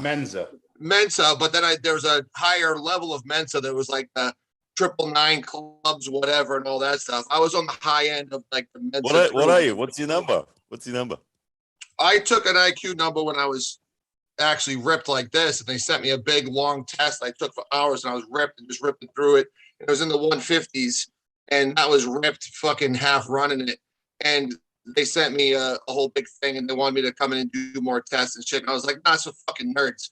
But I was like, I probably could be somewhere different than talking to the panel of other extreme geniuses like I am tonight. Or at least 150. Rob Pigeon Jr. It's nice for that recognition. I've never. 150s ripped out of my brains on Bacardi and Coke, taking puzzles and fucking figuring sequences like this, going, yeah, just doing my thing. But I was, that's, yeah. The delusion. Apparently, I can't spell. If you look at some of your comments, Ryan, I can't even spell bicep. So I don't know. 150s, me too. My dad and I used to compete with each other all the time in high school doing that. And the interesting story, where I had a friend, Julian Reynolds, he's passed on now, but Julian was one of those genuine geniuses. I remember Julian we did a bunch of IQ tests. Julian did it. He came back with a score of 180. And I said, can I have your answers, Julian? I want to go back through this test because I got 150. My dad got 155. I want to go through it with a pen and paper and see how, and I'd go through this looking at his answers. How did I know this was my dad and I are now cheating, saying, how is that the right answer? It can't be the right answer. But sure enough, we put all his answers in, it spits out a 180, and you're like, wow. The question is, the real question is, if I said 175, would you and your dad have been in the 170s? No. If I said 180, would you have had 8 guys in Brisbane be 190? Someone message Wayne Bowen right now live and ask what his son's IQ is. Yeah, guess what? When you click on those online links next to horse porn that says test your IQ, it doesn't really give you an accurate rating. Go on Mensa, brothers. They'll tell you what you really are. For a minute there, I thought having Paul Lynn in between you two guys was bringing you together. But anyways, Uncle John in the top there with that escalated quickly. Go and look at my military personnel file. That'll tell you where it's at. Yeah, well, that's cool. I mean, you're a smart guy too. You already told me that every time we've been on a chat together. I'm just trying to tell the super chat guy that I can actually put 2 and 2 together. Sometimes that's fair enough. Now, Alan Kedrick with a super chat for Rob, and we're going to keep this partially read out. Thanks for your super chat, mate. We're going to keep it pretty solid. He's put, "Hey Rob, will your wife let you come to without wearing a mask to Dubai?" Oh, you one of those fucking guys? You one of you listen, I do. It's not about my wife. I do what I want to do. I do me. That's always been me. I walk to the beat of my own drum. 20 years from now, if I want to wear a fucking mask, I'll wear a mask. The problem is that you've got to actually make a super chat to be funny to worry about who's wearing a mask. Really, who's sorry? Me wearing the mask doing me? Or the fucking guy worrying about what the guy's doing? See, I'm watching me do me. You're watching me do me. Think about who's the sorry one here, motherfucker. So that's my Bulmer with a super chat. When you will, okay. I think he means when will you have Kirsten Prodigy on the show? We have tons of questions for him. And do you guys think he will beat Bojara? And we will go to Uncle John. Do you think Kirsten Prodigy, who we'll have on the show in just before the match, probably 2 weeks before the match, do you think he will beat Bojara Simyonov? I mean, the guy looks great. Like if you just look at him from a body point of view, but I don't know anything about his arm wrestling. And I know that Bojara is like an alien from another universe who is strong as hell. So I would go ahead and say no. Not at Ryan, all. what have you got on that? Do you think you have to go with Bojara simply for the it doesn't matter how much fundamental strength Kirsten has, which is clearly a huge amount. You look at the dude; he's phenomenal. Mm-hmm. There's just specific table conditioning that Bojara has just through the sheer volume that he's done to get to being that world champion 80 kilo puller. it's the conditioning in those things that is going to matter more, I believe, and I think Bojidar will win. Paul, you've really got to consider the quality of hands that both guys have touched. And Kirsten's 4-2, and he lives in the East, I believe, which means just by being born there, he's already fucking leveled up. he's in Malta. Right. He's got a better suntan. He came out of the golden uterus. He was ready to go. Malta's a great place to go. Hey, Rob, can we? Sorry to go back, but Rob, I just saw a great comment. Can you and I do the same IQ test and publicly show the scores? Buddy, how many tests do we need? First, we need a strength test. Then we need That'd be interesting. I know you think that'd be interesting. Now we got to do an asterisk IQ test. Dude, I know what my opportunities were. I had a whole shit ton of opportunities that I could have done a whole lot with. I heard you had a failed tennis career. I could have been going to MIT somewhere. You want to say that you're Ben Affleck and the Be My Side Chick in Good Will Hunting? That's okay. You can be the dumb one that gets the chicks. I'm down with that. I think it'd be fun. So, East Max with a super chat. Thanks for that, mate. But I always post new Arm Wars on Facebook so Rob can see. Are you on Facebook, Rob? No, I haven't been on in a couple of years. Oh, okay. So but Heather will get on and check the messages. Yeah, Heather goes on there, doesn't she? Though. So I often read Heather's posts as it's you on the couch 3 meters back, kind of giving your answer. Is that kind of how it rolls, or? Yeah, it depends on what we're talking about. Yeah, sometimes I'm 3 meters back. Sometimes I'm 2 inches away. Sometimes I'm breathing heavy. Sometimes I'm pouring a rum and coke. It just depends on what the comments is. Yeah. Yeah, in true Ryan Bowen fashion, I'd love to tell you that I had a similar spectrum of movement from 3 meters back to 2 inches. It's a bit excessive. Now then, Ryan Mann with with a nice little super chat here. This is giving you a bit of love, Ryan.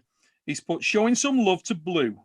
Guy sure cops it on here and everywhere, and always holds his own. That he does. RVJ and Paul are beasts. Thanks for your super chat, mate. And you are one guy that will not get flipped off by Ryan Bowen. Not this week. Got the solution instead. Here we go. Mason with a super chat. This is going to go off. Maybe RVJ is scared to do the Olympic bar lift. He's impressed by Ryan and his superior connective tissue. All I need is a commitment for all the non-believers. Put in a bet. I'll match all bets that I can smoke that fucking lift. And I'll match it. Let's go on arm bets. I'll smash that fucking lift. And then tell me I can't do it. Tell me I can't. Never been in stronger words in my whole life is telling me I can't. I already tried to lift in my basement. But the bigger man, I didn't post it. You know why? Because I don't need to start slicking mud. I was showing bicep curls, how I like to do them. Ryan showed some weird shit that Ryan likes to do.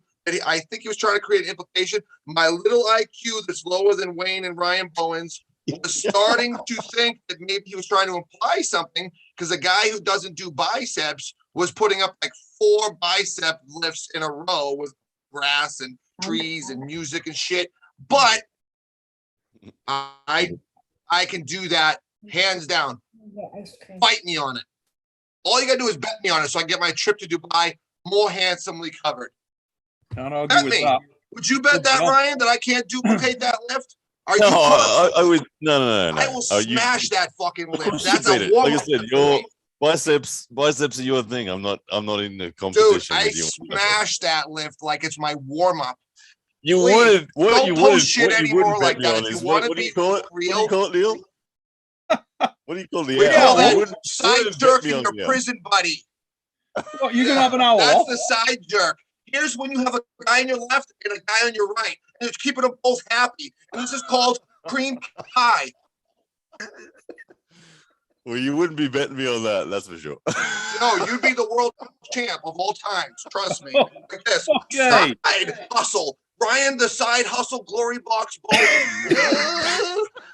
Okay. All right, So guys, we've got I a gotta super run. chat. Yeah. I gotta run. I love it though. I'm glad I stayed on. Take it easy, fellas. See you later, Paul. So Fat Legless Bird with a super chat. He's put hit up Sabin via Instagram and get an SBM Pronator hand.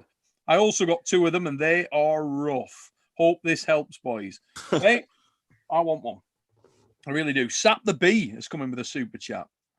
Ryan, do you have any regrets about spoiling Arm Wars? You content pirate. Gary is right about you. You have no honor. Anything for views, right? So there's another fan. NWUK1 with a super chat.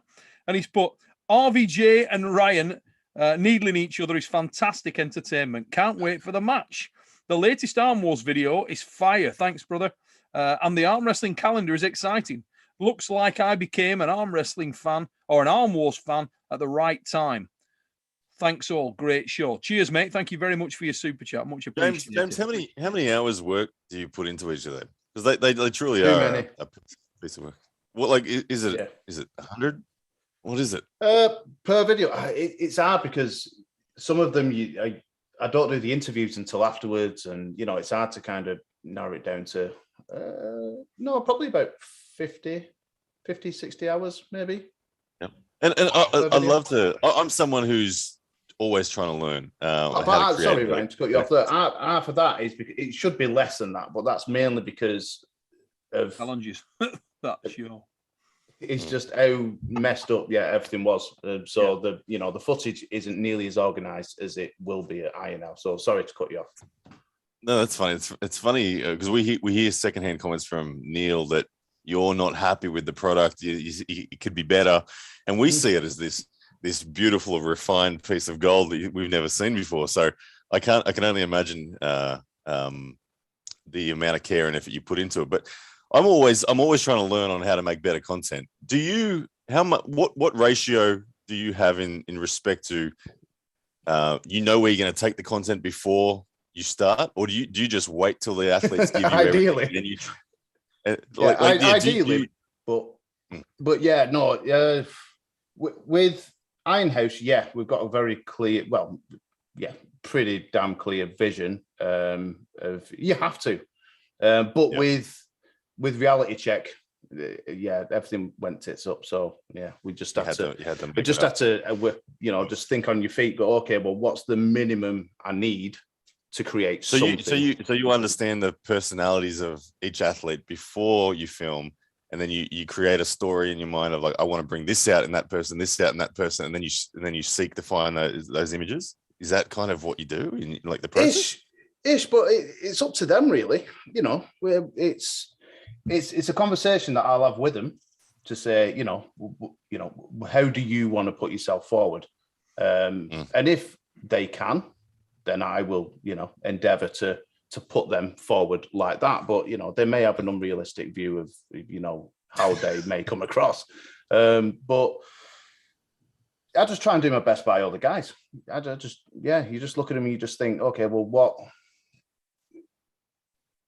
what do I find endearing about this person? Whether it be, whether I find this person just fascinating because of one reason or the other, or and usually, as someone who was at Reality Check and is going to Iron House, I'll say for any arm wrestler out there, it's a really good opportunity to, do what we do best, do what you do. And for me, now that I get a second one, I've had a chance to talk to both James and Neil and pick their brains. Okay, how can we make this better next time? Right?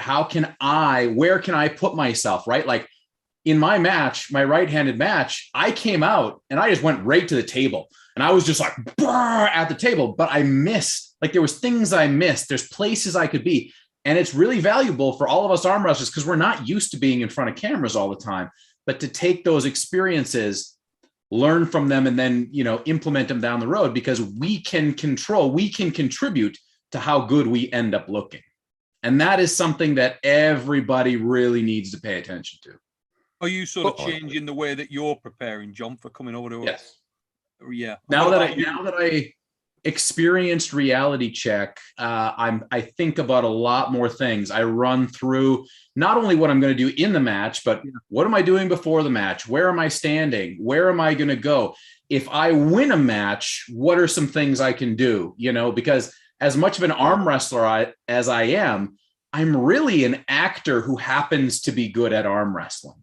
Mm-hmm. And so that idea of me putting on a performance, it makes it's not fake. It's not fake. It's just me taking advantage of the situation to maximize the potential benefit for myself and for the future product that these guys are going to put out for arm wrestling. That's 100% why Devon Larratt's the most popular arm wrestler on earth. He does that so well.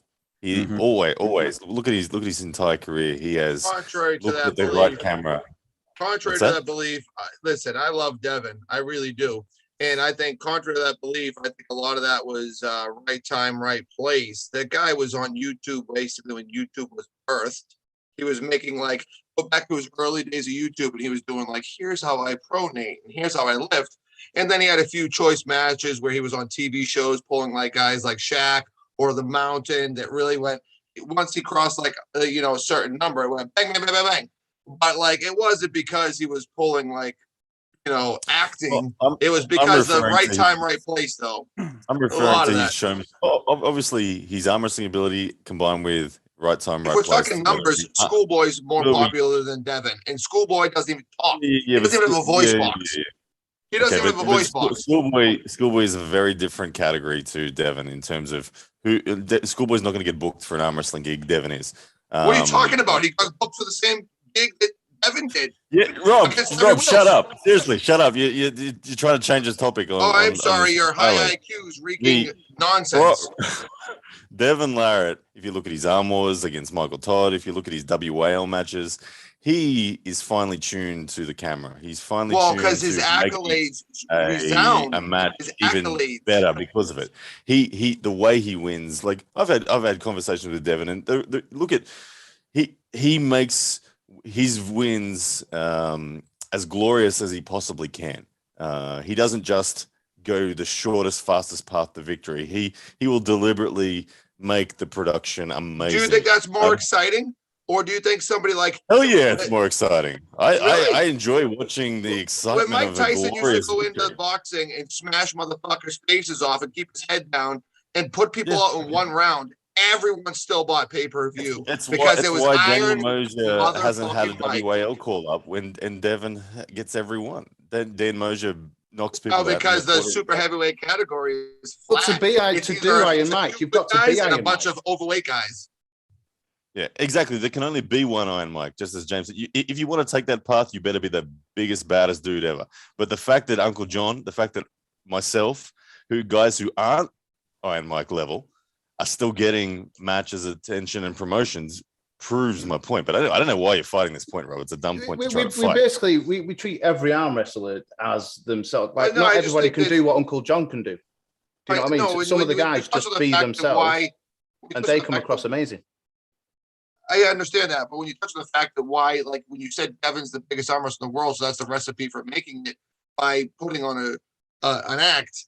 I think that's nonsense. No, again, it's not there's bigger arm wrestlers in the world who do nothing. Understanding where the cameras are, it's understanding the production and giving it the best you can within what you are. It's truth. It's 100% truth. It's just it's appreciating that is part of what brands and gets our sport out to the masses is presenting it well. It's sports presenting it well to the masses. The sport was on Wild World of Sports for like a decade and a half. While you were still swinging a tennis racket, people like Cleve Dean were on the Wide World of Sports in front of hundreds of millions of people weekly. Yeah, if we have big time production, if we have big competition, big production that has the audience.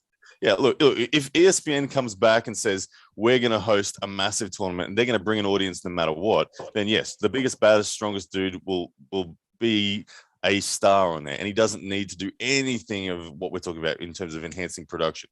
But unless we have that ready-born audience, if we're starting from scratch like we are in a YouTube space, we have to give more to it because we don't have the millions of fans ready-made just because we're in existence. But we do.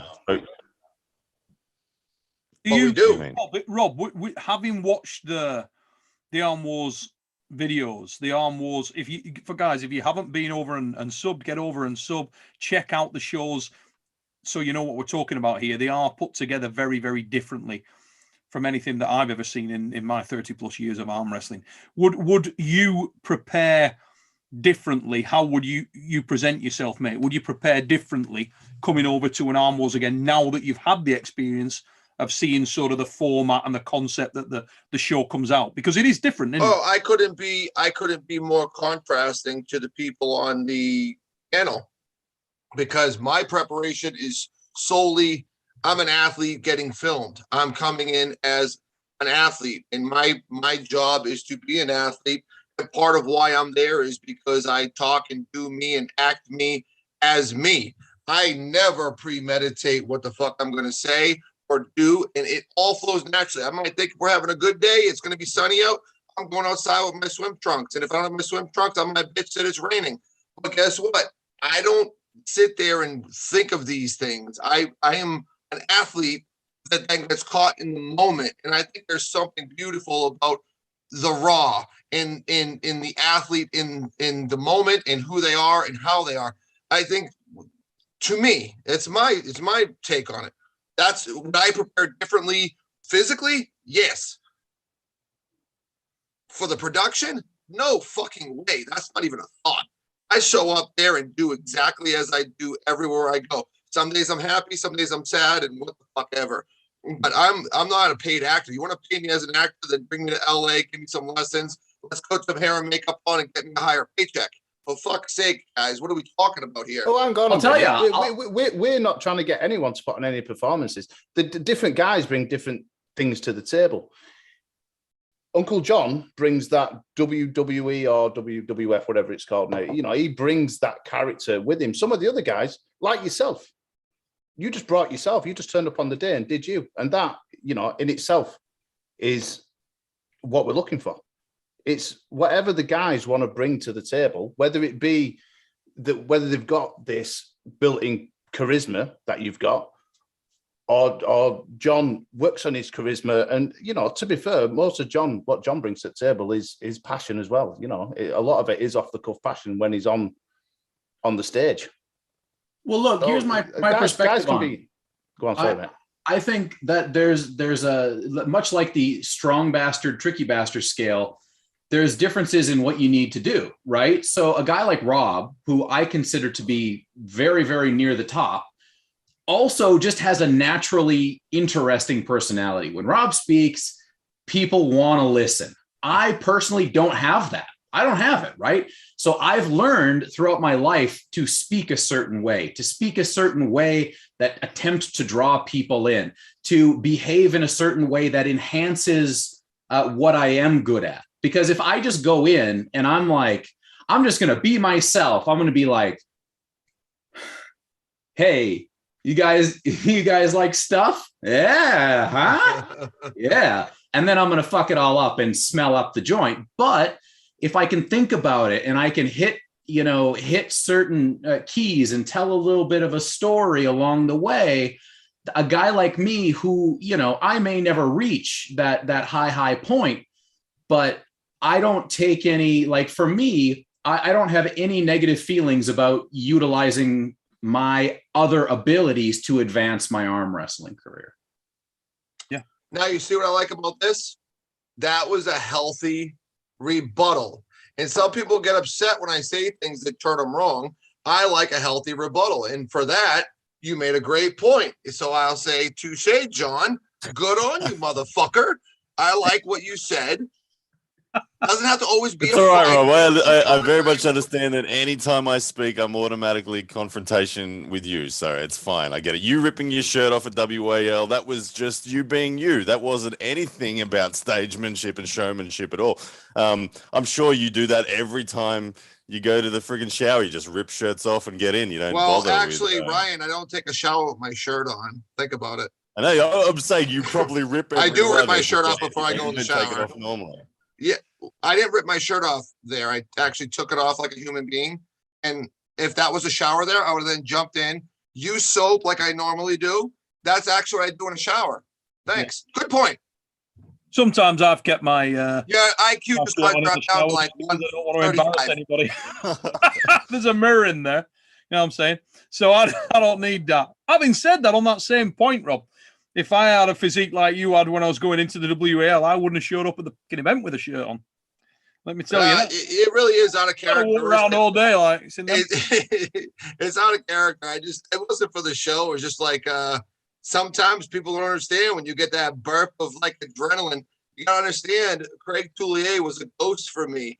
That guy was a dude that was like my Todd Hutchings. He kept me up at night. He busted me.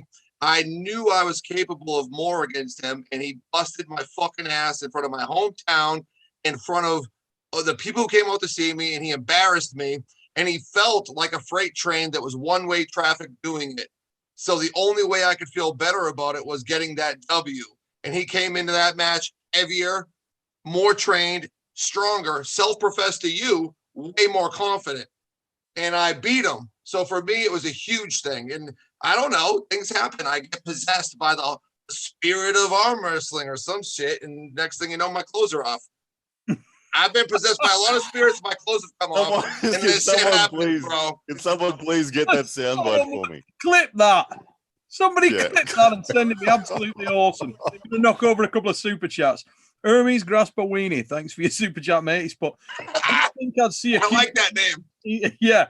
But didn't think I'd see a Q-tip measuring contest here. Can I play? He wants in. Tremendous. It's warming up. Brad Cook at 217.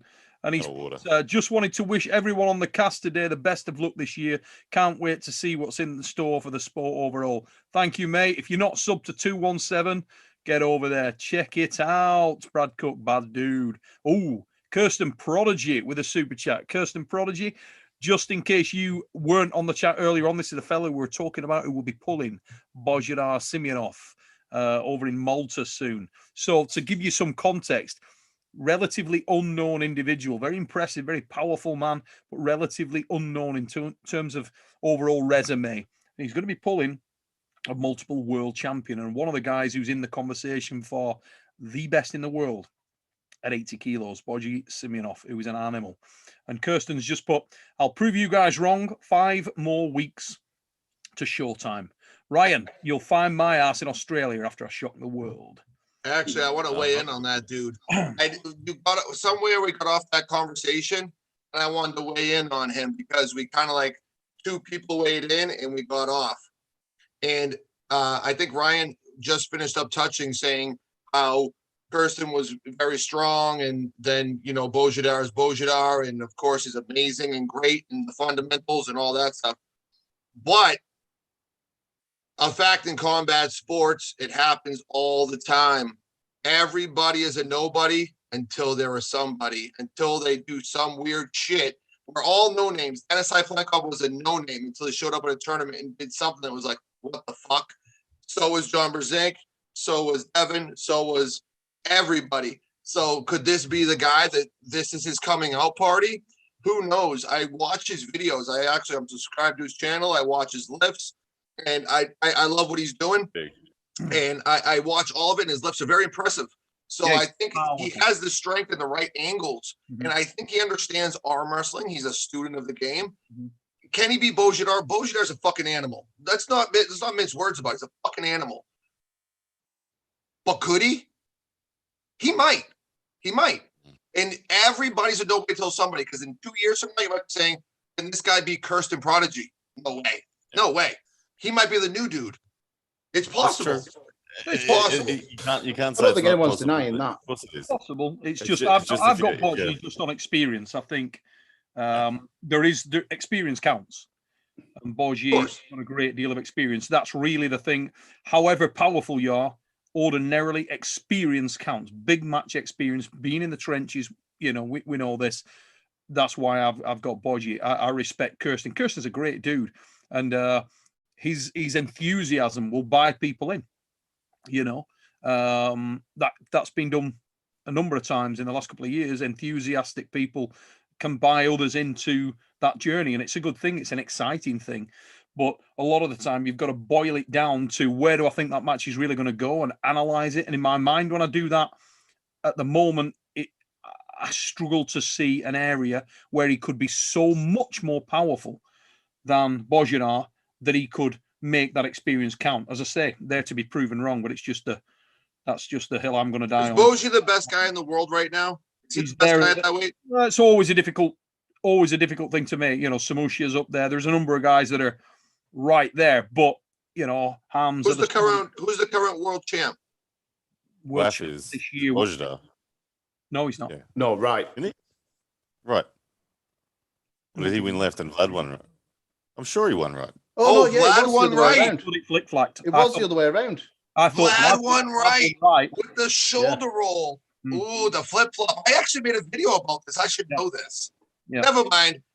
Kirsten, I thought you're going to that kill was- that I thought that was- motherfucker. regardless Put of your I thought that elbow was on it. Europeans. Yeah, I thought but that was regardless Europeans of that, Hey, regardless Kirsten, of put your that, shoulder on it. main draw tournament is main draw tournament is main draw tournament. We're not going to go down that rabbit hole. But one thing you can say is there are a number of guys that are in that conversation. In my opinion, just because you won the WAF Worlds doesn't necessarily make you the very best guy in the world at that given point in time. It can do, Amen. but it doesn't necessarily make you the very best in the world. What I would 100%. say is that it's hard to put a bead on, yes, that guy. The super match thing itself has shown us that. It's hard to put a bead on who definitely is that guy, but he could be on any given day. You know what I mean? He's right there. So he's serious. And that's the thing. So Sap the B, Neil, a request. Please tell the athletes from the next Iron Wars, or Arm Wars Iron House, I think he means there, not to disclose. Oh, sorry, I've read not to disclose anything to Ryan. Keep it in their contract.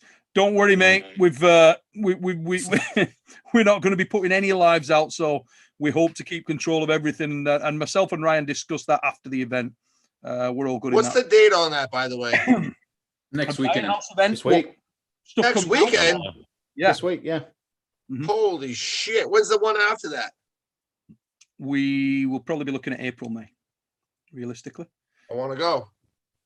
Ryan Bowen's Tiny Biceps with a super chat. Thanks for that. James, just for your information, Ryan can edit those videos in 10 minutes as a 185 Facebook IQ champ. Oh, it's off. This is some of the stuff, I'll tell you what. Was Crash. It was not more exciting. I don't want to see acting. So he's on RVJ's tip on that one. Oh, Sap the B back in. What are Rob's thoughts about Ryan's past claims that he was the same genetic structure as John Brzenk? Before Rob answers, I'm going to clarify exactly what I've said in the past. I've said my elbow to wrist to fingertip is the same. Like this, John C's fingers are clearly thicker than mine. There's a photo of my thumb next to his. He's way thicker. But in terms of how I have based myself technically as an arm wrestler when trying to search for the understanding of how to counter certain styles, I've looked at John's example because he and I share the exact same length, elbow to wrist and wrist to fingertip. Okay. I don't think that any kind of lengths or any dimensions or measurements really make a fuck-a-do about a fuck-a-do. I think it's how a person has the proper strengths and uses them as an athlete. Two guys could have the same exact structure and zero. Look at Kevin Bongard, right?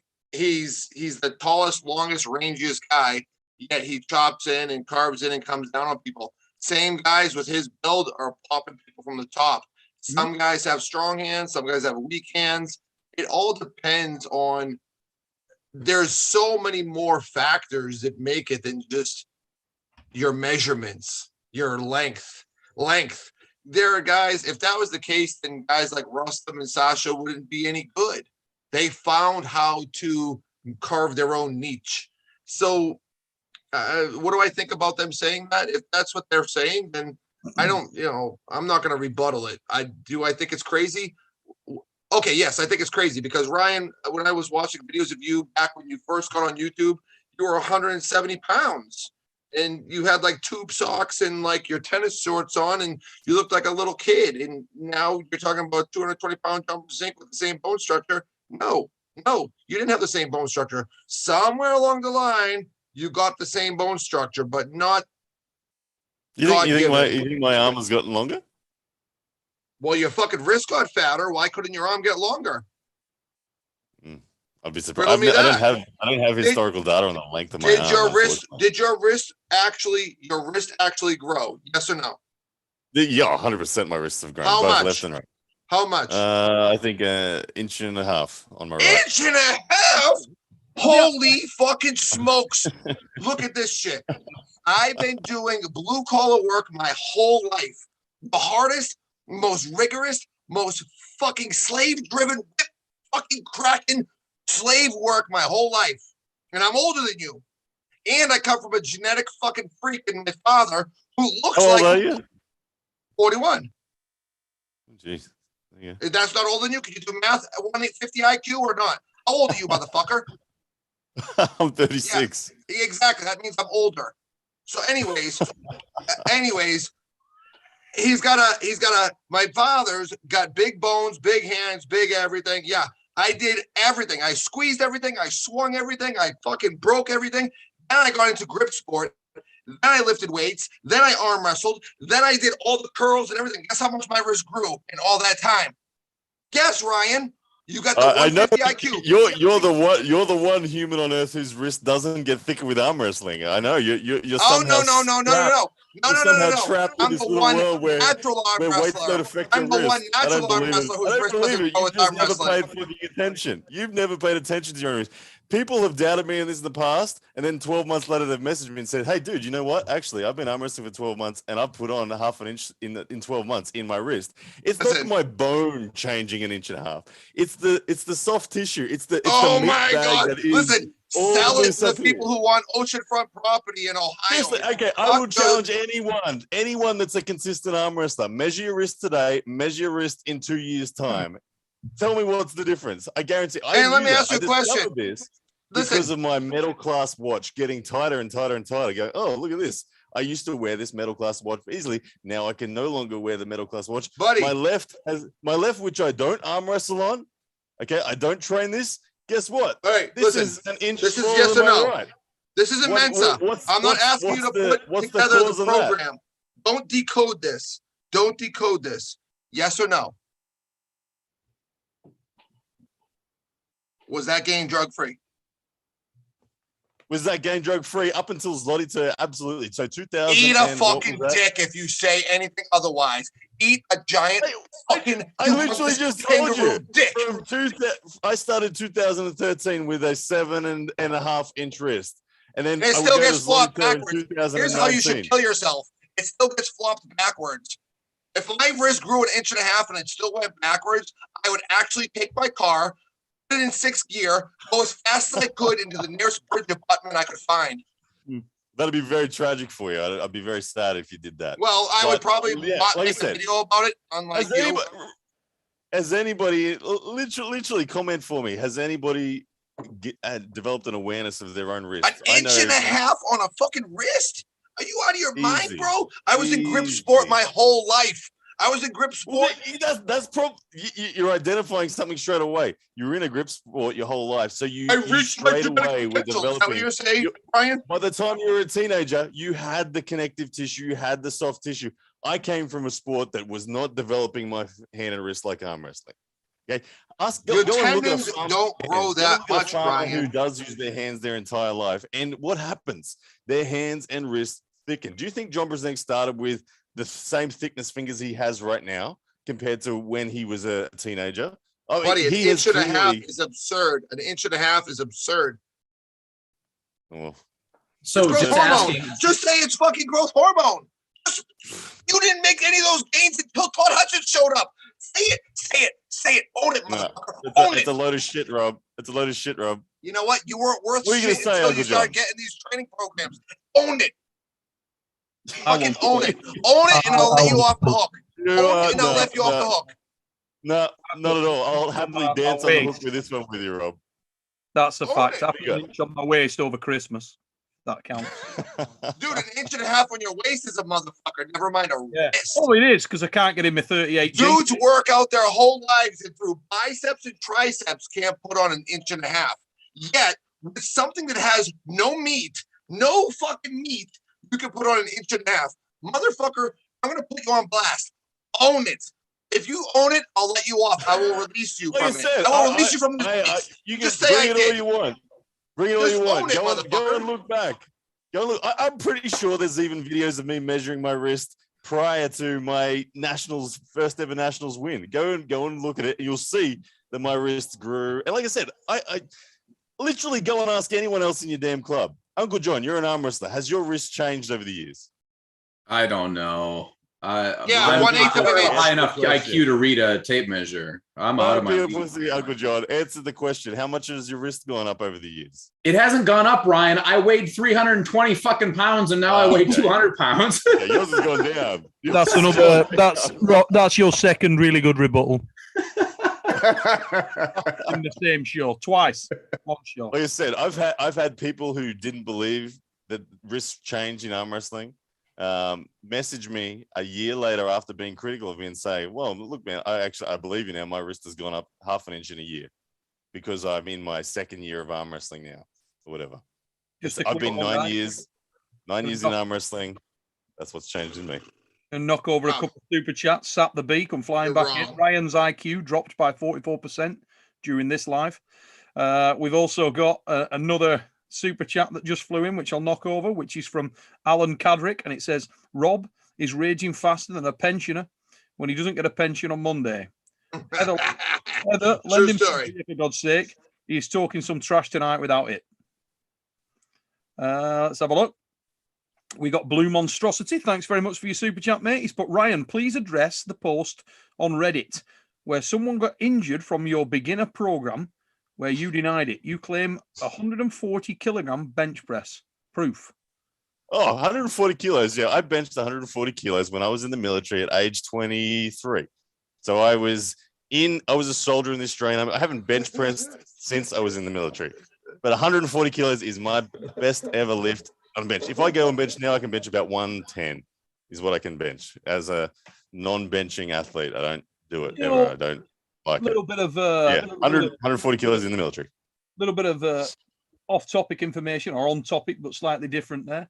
Do you know that Rolly Ray has bench pressed over 200 kilos at a body weight of 85? Yeah, he's nuts. He's a beast. He's built for the bench press. Wide shoulders, short arms. He's built for it. My best ever bench press in my life was 185 for a double when I was 100 kilos, around there, I think. And I could I could do that on a lighter body weight as well. But that's amazing to me. I never got to 200, but 200 kilos at that body weight. Ray's a beast on the bench. That's mega. Absolutely mega. So Mason. So interestingly, when Rob makes observations of my start point in arm wrestling, if you want to dig a little bit further, Rob, you got to dig back beyond 2013. Because prior to 2013, I was recovering from a serious back injury where I was wasted away. I literally spent there was a period of time in my life where there was about 1.5 years where I couldn't walk without assistance of a cane. I had a parachuting accident, and as a result of that, I really went from being very athletic to non-athletic. I became skinny and fat at the same time. But that's basically what your base nature is. That's what you withered down. What I'm saying is the body you're claiming as my start point was actually the atrophied start point. It doesn't change your wrist, bro. It doesn't change your wrist. It doesn't change the bone. I'm saying if you go and look at if you went and dug back and found what I looked like when I was a captain in the Australian Army, it was very different. I look far more physical then than I did at the start of my arm wrestling journey for that exact reason. So where you doesn't change your wrist dimension, the atrophied, skinny version of me, very different to the 87 kilo version of me that was a normal me prior to what you are claiming as my start point. Same wrist. So that's what I'm saying. Super chat from Mason, and he's but hopefully Rob shows up in Dubai intact. Tissue growth with weight gain. Tissue grows with weight gain. It's not a difficult concept. On your wrist, it actually is. There's no tissue in your fucking wrist, guys. It's just tendons, veins, and bone. I've been in Can you answer why my right wrist is bigger than my left? Yeah, why is my whole right side of my body bigger than my left? It's No, kind of explain it to common me. Come on, amongst people. explain. Given that I've trained 95% of my time in arm wrestling on my right, why the hell is my right wrist 3/4 of an inch bigger than my left? Same reason mine is about the same distance between my right and left. It's They used to be the same, Rob. They used to be the same. My right and left used to be the same. Ryan. Rob, Physiological fact is a lot of people have dominant sides of their body. I know you're a smart guy. I didn't have a dominant side when I started arm wrestling, Rob. So why is my right wrist bigger than my left? Did I just put the HGH over here?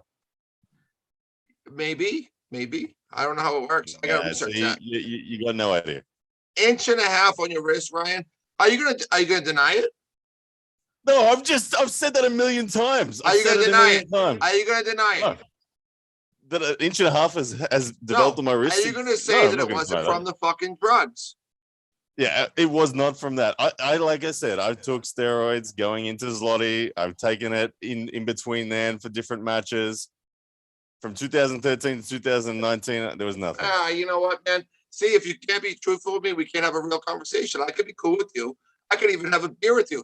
If you're gonna be real with me, I could be real. What am I lying about when I say I took nothing from 2013 to 2019? You don't believe? You think I took stuff before 2019? Is that what you're saying? I don't. At this point in time, you lost me. Yeah. We almost could have been something, Ryan. We almost could have been together, and you ruined it. When my right wrist is bigger than my left wrist, that shows you that it's the work, it's the time, it's the strength development, it's the soft tissue that I have in my right wrist that isn't in my left wrist. Okay, I had the same wrists, left and right, when I started in the sport. I didn't have this one giant arm and this. I don't give a fuck, really. Left arm. What I care about because is you're the floundering fact that and you're losing traction on your logic isn't adding up all of a sudden, and you're like, no, oh shit, you're just refusing to tell the truth. And what it's going to happen is that 12-inch wrist is going to get shattered backwards, and I'm going to wonder why a guy with the wrist of Cliff Dean is going to be slapped backwards like a Pez dispenser. So fuck off. If you don't want to tell me the truth, then we can't be cool. I could be cool with you. I could if we come to an even playing field. So but you were a skinny little fucking kid so dumb before you did the drugs. Like I said, Rob, you wouldn't even be in this conversation until you got on the drugs. Time ever. So what was that? Fuck. You wouldn't even be. Let me spell it out for you. You wouldn't even be in this conversation if you didn't gas like a motherfucker. So here you are, gassed up like a motherfucker. Even if that is true, Rob. Nothing up until 2019. See, don't safety that it is true. You're here. Okay, all right. Okay, it's true. My strength levels are at the level they're at right now because of all the things I've done prior. They would have been down if I hadn't have done them. I agree with you in that. Steroids are very effective in what they do. They're very effective. But did I take them prior to 2019? No. Is my wrist bigger? Yes. Why is it bigger than my left? Because this one's done the work. This one hasn't done the work. Are you willing to admit that wrists can actually get bigger? Or are you going to literally sit there and try to say that my right wrist has always been bigger than my left? Oh, no, you got a side of your body that's bigger than the other, but your wrist getting 1.5 inches bigger is like a growth hormone thing, for sure. You're fucking with the dark 2019. So you get, yeah, 2019. Okay, so a year and a half. It got bigger. So if I go and show you photos of me in 2018, right compared to left, you're going to expect my right to look exactly the same as my left? Ryan, you gave me everything I need in this data. Thank you. So hold that thought, guys, for a second, because we're going to wrap it up any minute. We've been on for nearly 2 hours, and we've got to close it down pretty much in the next 5 minutes or so. Please don't send any more super chats, ladies and gents, in the chat. Are you clawing to get at me, Ryan? Are you anxious? Oh man, no. I'm disappointed at you once again that you just this is why I don't like you, Rob. It's pretty simple. No, you know what it is, Ryan? I don't like you because you know what it is, motherfucker? It's every time. You are your own fact checker. You check your own facts and you put your little Facebook stamp. Look, it's been fact checked by me. Guess what? Woo-hoo. Guess what? By the time I got done grilling you, you came up with what I already accused you of. So how the fuck was I wrong, dum-dum? Listen, I'm a fact checker. I just cornered you. I painted you in a corner, buddy. Sap the Bees come in with a super chat. I'm only going to read some of this, guys, because we don't like me. I don't like you. It just says, Ryan, how will you Fucking feel if you faith in- lose to Rob in Dubai? How will I feel if I lose to Rob? I will feel the same as if I've lost to anyone else in the sport. I take it as a lesson and I move forward and I train. I'll congratulate him. I'll say, well done, too good. And we'll get back to what I do, which is get back on the horse and keep going. There's no loss in the world of arm wrestling that will make me sulk or will make me go away and think I need to quit the sport. I'm in this sport for life. It's become my career, so I get to have the opportunity to continuously pursue it. I want to get as high as I can in the sport, and win, lose, or draw, it'll be the same afterwards. So, yeah, I will have no dramas taking a loss if that's how it goes. Fair play. Now, NWUK 1. And he's put shout out to Uncle John. Poor chap hasn't got a word in for 30 minutes. Hope he comes back. Well, let me take this moment to say, Ryan, if you do indeed lose and you want to learn how to be the type of psychological Tyrannosaurus that I am, a natty Tyrannosaurus, you can just come and become a member of Uncle John's Patreon at patreon.com/Uncle John's Arm Wrestling Show. I think I'm already a member.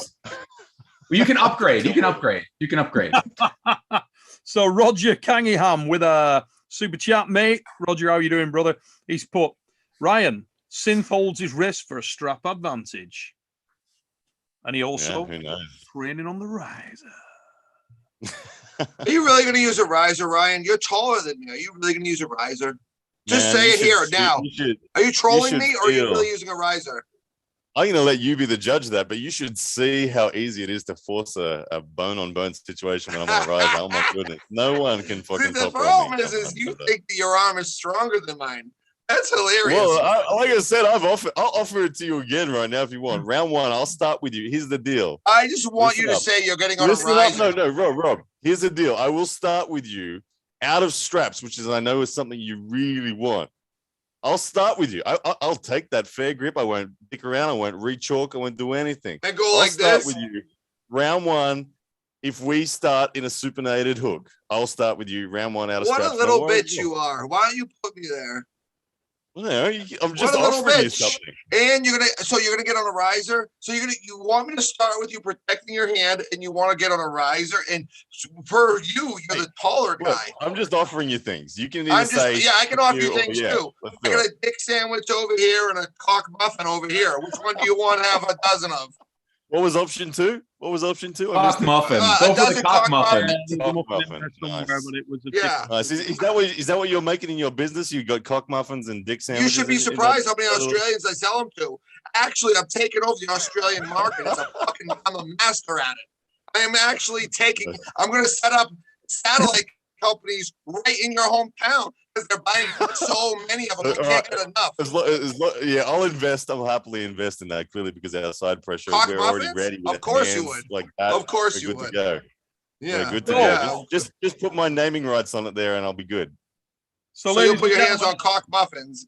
We're gonna wrap it up. All right. Something like that. Thank you for the entertainment, guys. These guys will go on all night, literally, if we let them. And we are going to wrap it up at that point. But before we go, I want to just You're scared. If you like to talk arm wrestling of any description, fucking scared. If you like to talk arm wrestling of any description, armwrestlingforums.com is the place to go. Why do we have to go, Neil? Ladies and gentlemen, get over to Arm Wrestling Forums. It is the place that you can go and talk limitless talk to some of the best in the game. These guys will all be on there. I reckon Ryan and Rob may go over there right now to continue this discussion, ladies and gents. So armwrestlingforums.com, please get over there. What's this? What's your fundamentals? Also being involved with Uncle John's channel. If you're Handicap, please. Already sub to Uncle John's channel, please get over there and sub ASAP. The same, Ryan Blue Bowen. You can follow Ryan. If you're a big fan of Ryan, get over there. You can get your equipment over there as well. Also merch lines. Don't forget Lethal Arms apparel as well for the White Hawk. Remember, YouTube sensation Rob Vigent Jr. has also launched a channel, and you can get over there to RVJ Arm Wrestling. You can buy my custom straps for all you fucking people without a hand and need a support. Look. See me? Once upon a time, I had a dream of being an arm wrestler, and then I realized I can get a strap and a riser. And blam, I might be a somebody. And last but by no means It's least, amazing, guys. it's amazing how easy it is to confuse you, Robert. I don't know, seriously. Yeah, it's because my IQ is so low. You and your dad are gonna go butt heads on how you could lie about your Mensa test. Fuck your fist, buddy, and eat your cock pancakes and eat a dick. Easy, lad. So, winner of tonight's shirt was Mr. Percolate 80. Mate, can you please send over your details? Email them to the channel. supernaturalstrength@gmail.com. And a photograph. The supernaturalstrength@gmail.com, or just message us at the channel here, or even on Insta, Facebook, doesn't matter which. Just send us a message over with your details. We need your exact chest measurement, and I'll correspond with you on that. Last but by no means least, guys, please get yourself over to the new Arm Wars channel. Look at the work of Mr. James Statham. Get over there, please. We need your support, ladies and gents. And all these guys would endorse. It's something different. It's something that we believe that raises the bar a little bit, shows the sport a little bit differently. Please get over there, check it out. Give us your support so we can keep that train rolling. This week is the start of the Arm Wars Iron House. Thursday, we'll see 18 of the very best in the sport. We're going to put them all in a house, and we're going to arm wrestle. And we'll see what comes out. James will whip something up from that, and we'll let you guys see it. If this is your first time on Supernatural Strength, please like, share, subscribe. Big thanks again to Western Survivor Beef Jerky. Big thanks again to armwrestlingforums.com. Thank you very much for your support, guys, and we will see you on the show next week. Biggity bong, mother fluffers. Big thanks to you, Neil. Get the rules changed, Rob. Yeah. Ryan, quick question.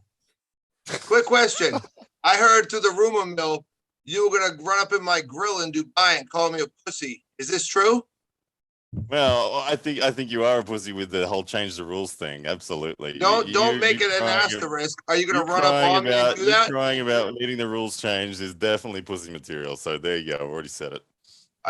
Are you gonna come up to me? Have and you call got me the a rules pussy? Are you changed gonna yet? get aggressive? Have you got? No, I'm not going to get aggressive, but I'm just saying that I think it's a pussy move to try to get the rules changed after you've signed a contract.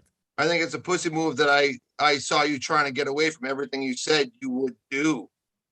You said you would make me slip and run from you. Thank you. Listen, hook you. I'll tell you what, I'll treat you with respect as an arm wrestler, but tread very lightly. I'm saying this. Don't come running up on me like I'm fucking Lachlan. This is a warning. Don't come running up on me like I'm Lachlan. I'm not going to start shit, Rob. That would be the dumbest thing ever. I'll end you in a fucking hot second. Just remember that. I said it here. And I'm not worried about implications or laws. I'm telling you, there's a few things I do as good as arm wrestling. And one of them is ending motherfuckers like you. Good night. All right, Rob. Just got to hope that Gary doesn't get to him first. I'm telling you the truth. Gentlemen, with that, take it easy. We'll see you next week. Biggity bong, mother fluffers. Oh, you dropped off. No post. I was looking forward to the